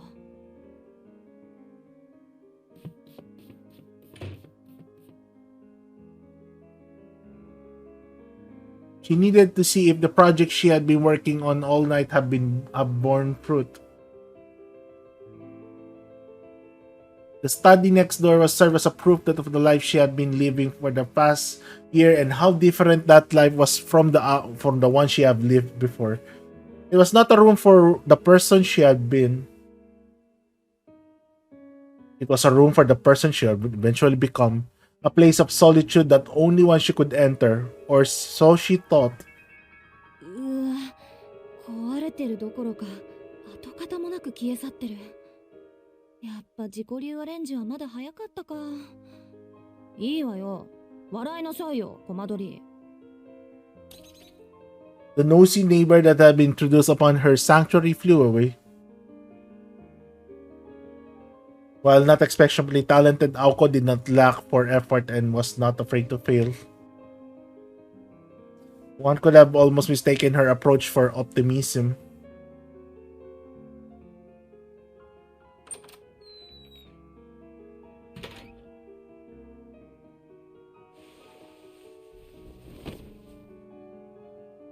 She changed out her uniform and returned to the first floor.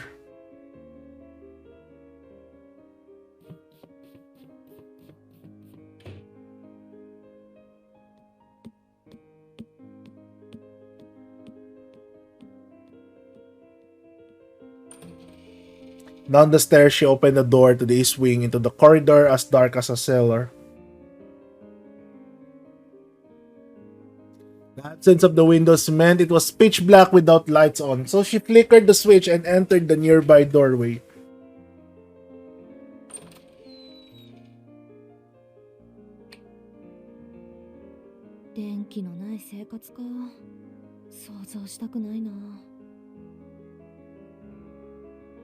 It had been her idea to update the drawing room. The walls were decorated with extravagant patterns. And around the room were large, majestic sofas. A luxurious Persian rug. Amidst it was all 30-inch television that seemed completely out of place. It stood looking over the other furniture like the emperor with no clothes. The mansion's owner would have rather done without it, but to a commoner like Aoko, it was an essential commodity. They have fought over its presence at first, but eventually came to an agreement and now mutually enjoy this modern comfort.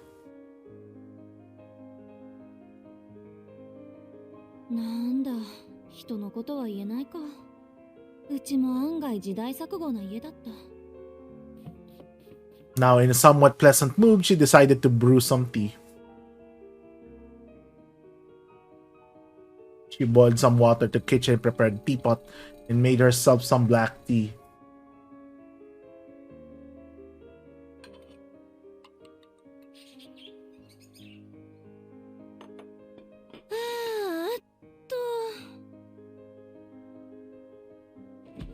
The flop, she sank into the sofa.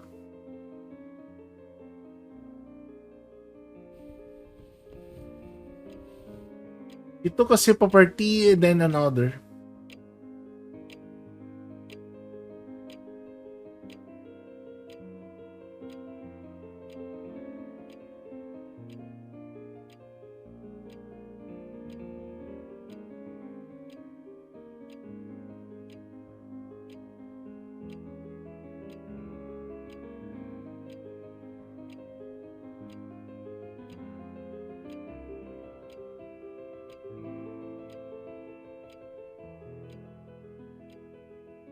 Lulled by the ticking of the clock, she took a third sip as she pondered how to spend her afternoon.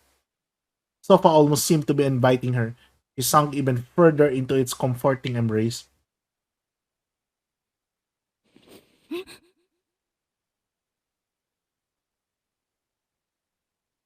Aoko blearily opened her eyes as she lifted her body up from the cushions.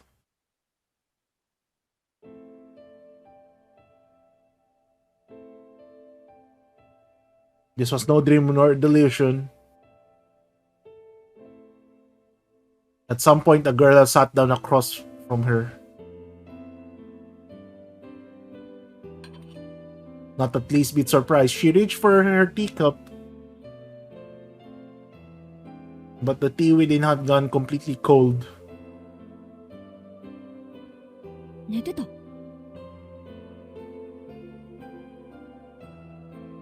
She asked the question to the girl on the other side of the table. ええ、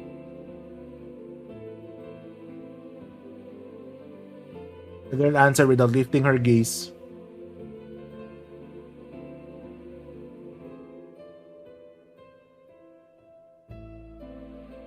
In silence, she could have been mistaken for a beautiful doll. The girl sitting on the opposite sofa was reading an old book. She had delicate limbs with pale white skin. Not a hint of humanity emanated from her melancholic aura. She had darker hair than Aoko. And her icy eyes were focused on the pages in front of her. Her clothes resembled that on the nun, but were actually old or school uniform. In Aoko's humble opinion, the gloominess suited her. She evoked something like out of a painting. There was something unreal about her, as if she were frozen in time. The white of her neck so lovely that even Aoko found herself enchanted by it. The girl was one of the haunted house's 2 residents. Her name was Alice Kuonji, and she was the same age as Aoko. 私どれくらい寝てた？ 1時間と少し。ここで眠ると風邪ひくわよ。 Alice answered indifferently, not that it bothered Aoko, who was now used to it. She looked at the clock on the wall and saw that it was already 7. She had been asleep for 2 hours. The day had been rough for her, and she had slept little the night before. It was no surprise that she had dozed off for as long as she had. 起こしてくれてもよかったのに。せっかくの紅茶が冷めちゃったじゃない。私が来た時はもう冷めてたわ。でしょうね。行ってみただけよ。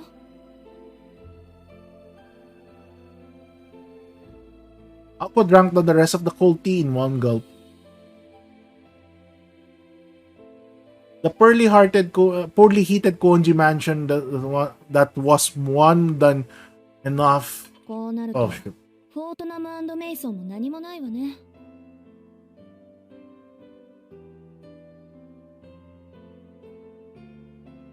おかえり、アリス。玉の贅沢もあんた抜きじゃ閉まらないってことかしら。今日は薬日か天中殺か。ちょっと早いけど、お参りってのも十分ありかもね。Aoko shrugged her shoulders as if resigning her to fate. それで何があったの？ After 2 years together, they knew each other quite well. Aoko had one way of asking questions. Alice had another. Alice asked without raising her head, and Aoko gave her the details. まず謝らなくちゃいけない。昨日徹夜で完成させた例のあれ、意味がなくなっちゃったのよ。ちょっと目を離した隙に沸騰しすぎて壊れちゃったみたい。そうならないよう循環のコードを 2,3 本外したり縫合したりしたんだけど。Aoko tried to laugh it off as it was someone else's problem. どういうこと？今朝休養が入って学校に呼び出し受けたの。そこで転入生の世話を押し付けられて一日が無残にも消費されちゃって、帰ってきたら跡形もなく消えてました。怒る？アリス。別に青子の器物破損にいちいち怒っていたら一生分の口論をすることになるでしょ。代用品はあるからまた一から始めればいいわ。それより怒ってるのはあなたの方じゃないの？うん。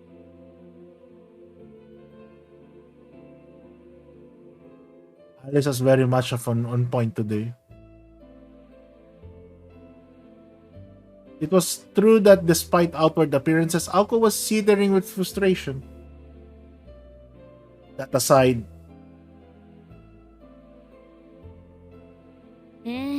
この転入生っていうのがひどくずれててね。すごい山奥で暮らしてたらしくて、こっちの常識が通じないんだから。三問以下って言葉があるけど、あれって本当のことなのね、アリス。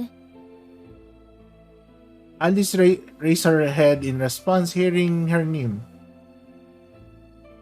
But Aoko kept going on before she could get a word in edgewise. Aoko, after all, expected to be. 初対面から尺に触るやつだったけど、教室を案内した時なんか失神しそうになったわ。そいつ、教室で教師と1対1で授業を受けるもんだと思ってたらしいの。それはそれでまだ流せる。許容範囲よ、あの程度の冗談は。で、私が簡潔かつ丁寧に教室の何たるかを教えた後で、そいつなんて言ったと思う？それで青崎、他の教室は何に使うんだ？ですって。教室に他も何もないでしょ？なんていうか、そいつは少しでも説明を怠るとそのままで納得しちゃうのよ。何も疑問に思わないというか、想像力が欠如してるっていうか、想像することに慣れてないっていうか。まあ、一度言ったことはちゃんと分かってるっぽいからバカってわけじゃないんだけど。あなたが人を批評するのは珍しいわね。そういうダメな人気にするたちだったの？みじんたりとも気にしないわよ。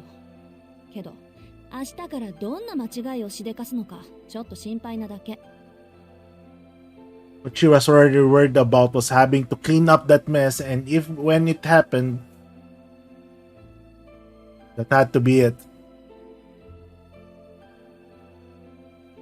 If not, it would mean that she had no real idea why she could not get him out of her head. とにかく変なやつなの。案外アリスと気が合うかも。三問異界はいい言葉ね。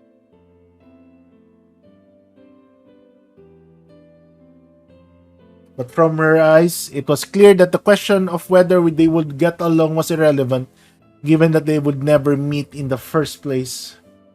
Ako gave a non-committal response. ところでアリス、さっきから何読んでるの？霊的進化論の二次創作、スピリチュアルダイアリのまがいもの。ああ、スウェーデンボリー。そんなの今更読んでも仕方ないんじゃない？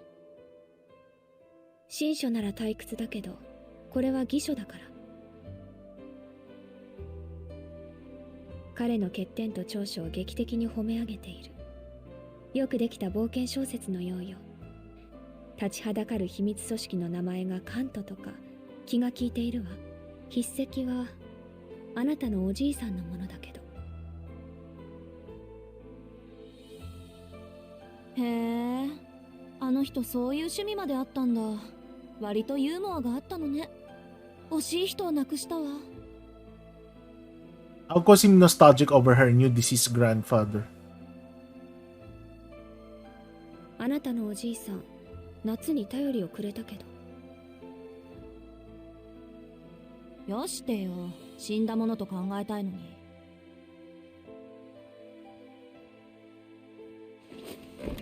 Aoko sighed and laid back on the sofa. The soft cushions caved in under her weight. 話は戻るけど、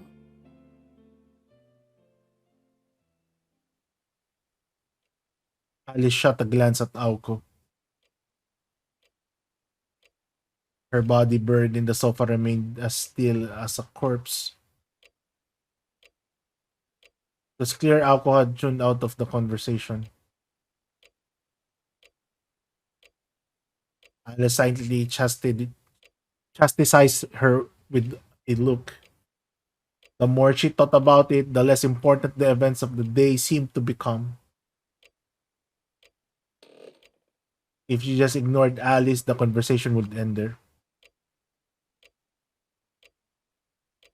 He would eventually get up and leave today's mistake unresolved for another day. However, that's not the kind of person Aoko Azaki was. いいわよ。何？ He asked him, still lying down. 今日できなかったのは少し痛いわね。だから反省してるって。学校優先は一人前になってからでしょ。ならいいけど。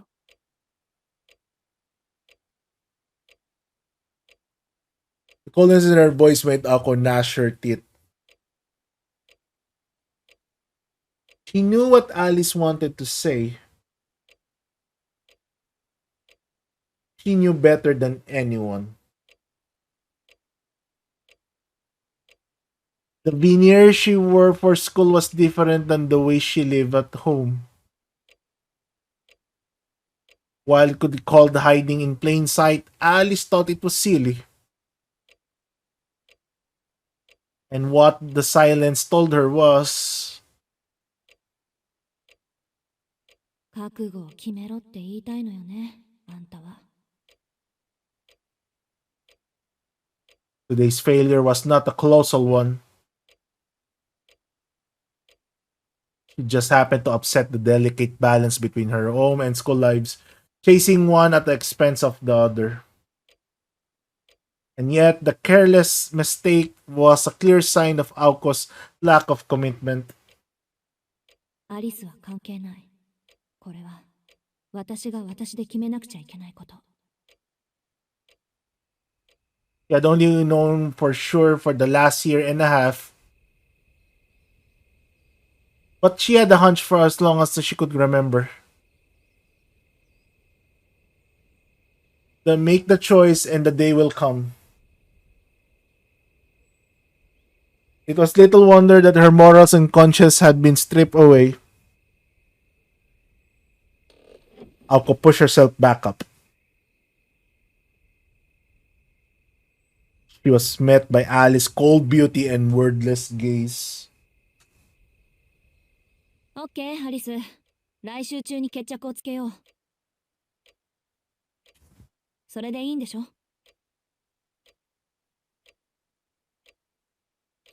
ええ、青子がいいなら。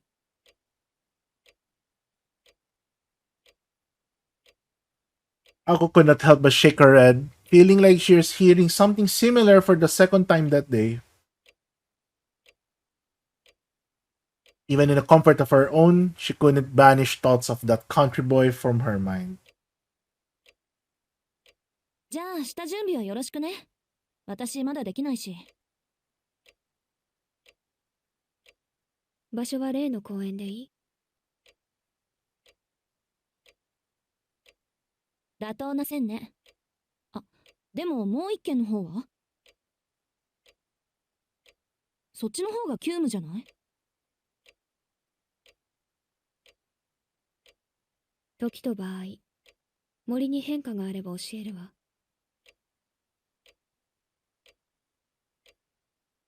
After the brief exchange, Alice returned her attention to the book on her lap. Shop talk was over. Now, they could return to their normal relationship as roommates. Ako grabbed the remote and turned on the TV, Since Alice was busy reading, Aoko decided to tune into the variety show that had already started. Ah.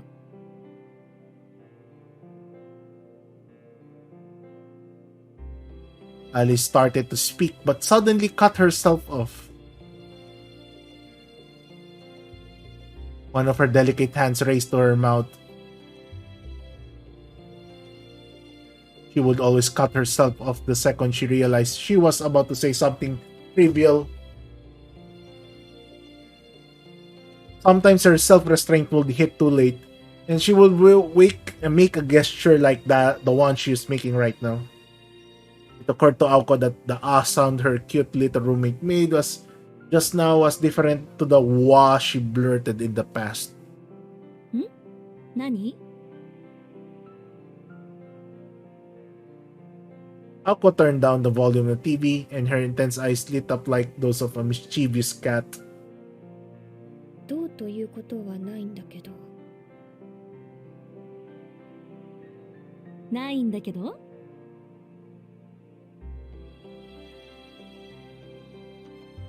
Alice looked away bashfully, not knowing if she could bring it up or not. It was times like this that her expression carried a real warmth and surprising charm. If we could see her in this moment, Alice's father will have to admit that her name suited her perfectly. 今日帰ってくるときおかしなものを見て誰かに話そうと思っていたんだけど。 Aoko nodded, beckoning her to continue. つまらない本当に意味のないことよ。けどどう考えてもそんなことをする理由がわからない。青子、人間ぐらいの大きな猫がひょこひょこ出前をする理由ってわかる？ For a second, Aoko thought Alice was trying to failing miserably to make a joke again. One will think that anyone really. But she seemed completely serious. Even if Alice's sense of humor fell flat for Aoko, the story already sounded more fanciful than Alice's usual attempt at jokes. Aoko concluded that her roommate was talking about something she had actually seen. その話には2つぐらい信じがたい部分があるけど、1つずつ論破していい？いいの。私もからくりぐらいは思いつくから。ただ理由がわからないから聞いてるの。ただ理由がわからないから聞いてるの。わざわざ精巧な猫のぬいぐるみを着て出前のてんやものを届けに行くことってそんなに簡単かしらね。難易度以前にそれをやる人間の常識性を疑うけどね、私は。Alice nodded tentatively at her words. まあ、世の中いろいろあるから。私たちみたいなのもいれば、下界から遮断された山奥で暮らしていたやつまで10人といるよ。私だったら見かけたら声かけて理由を尋ねただろうけど。Alice's gaze drifted at that.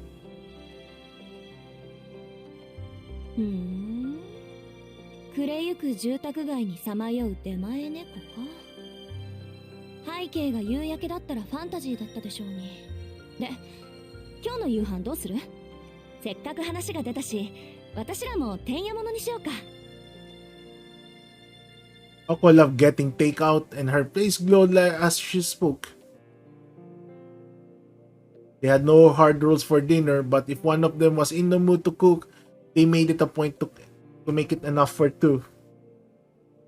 At the very worst, this meant entire weeks without dinner, but the two of them agreed that this was the system they worked best for them. Whether they found cooking to be much effort or simply like ordering out. Nights like this were one common occurrence, much to the charging of restaurants of Misaki Town. Delivering to the mansion meant coming all the way up to the top of the hill, the source of their disgruntlement. 時間は8時前。ギリギリセーフね。私今月がいいな。あそこの月見そば最近ご無沙汰だったし。The hungry student council president took over their many menus and excitedly looked for anything that stood out.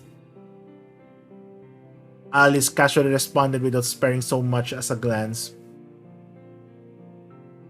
悪いけど、私夕飯済んでるの。Oh.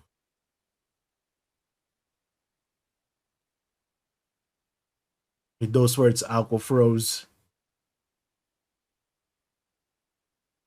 All deliveries required a minimum of 2 items, so she was out of luck without an accomplice.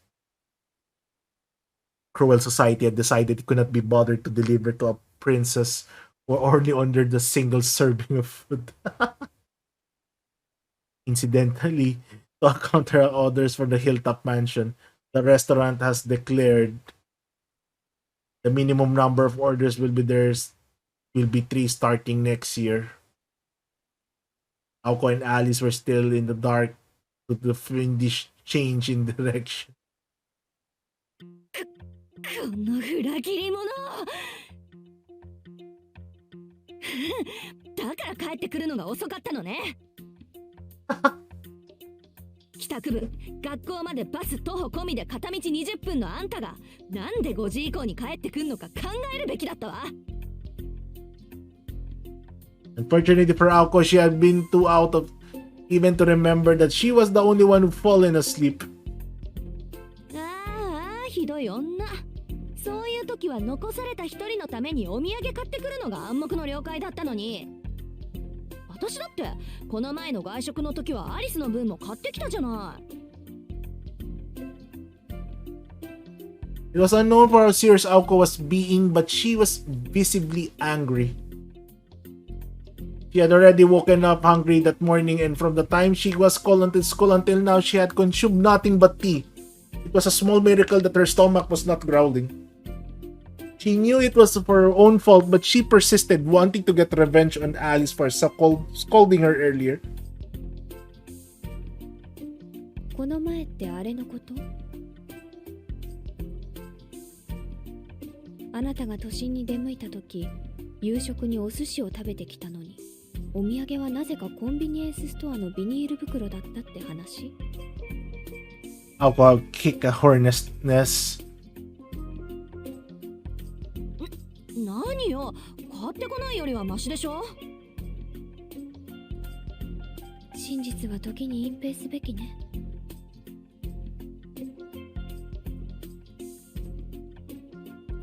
Alice's icy gaze pierced right through her. Aoko had certainly crossed a line by going on and about how the sushi circled around the restaurant while Alice ate her convenience store meal. But new things fascinated her, and she couldn't contain her curiosity towards the conveyor belt sushi shops that started popping up at the time. They were nothing but short of miraculous. Even honesty can be a sin, given the right circumstances. わかった。わかりました。じゃあ今回のは前のと帳消しってことでいいわね。Alice went back reading her book without so much recognizing the question. The fact that she did not confirm it made Aoko anxious. 仕方ない。今日は薬日だし、おとなしく台所に立って料理の腕を磨くとしましょう。She stood up, announcing her intent to no one in particular. あ、聞き忘れてた。アリス、どこで夕食済ませたのAlice unfroze on her current page. She suddenly shut the book and was reading and stood up as if at wit's end. She walked across the drawing room with her book in hand. When she reached the door, she stopped and turned toward Aoko.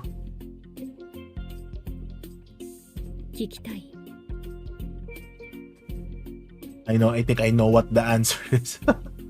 まあ、なんとなく。Aoko nodded timidly, cowed by Alice's sudden vigor. Alice continued in her matter-of-fact way. その猫が余ったメニューをくれたのよ。 And with that brief response, she left the room.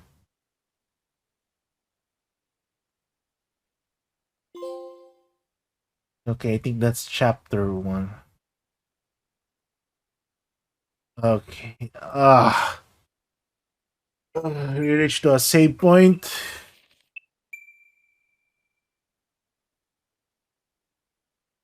Alright. So technically, I will stop here.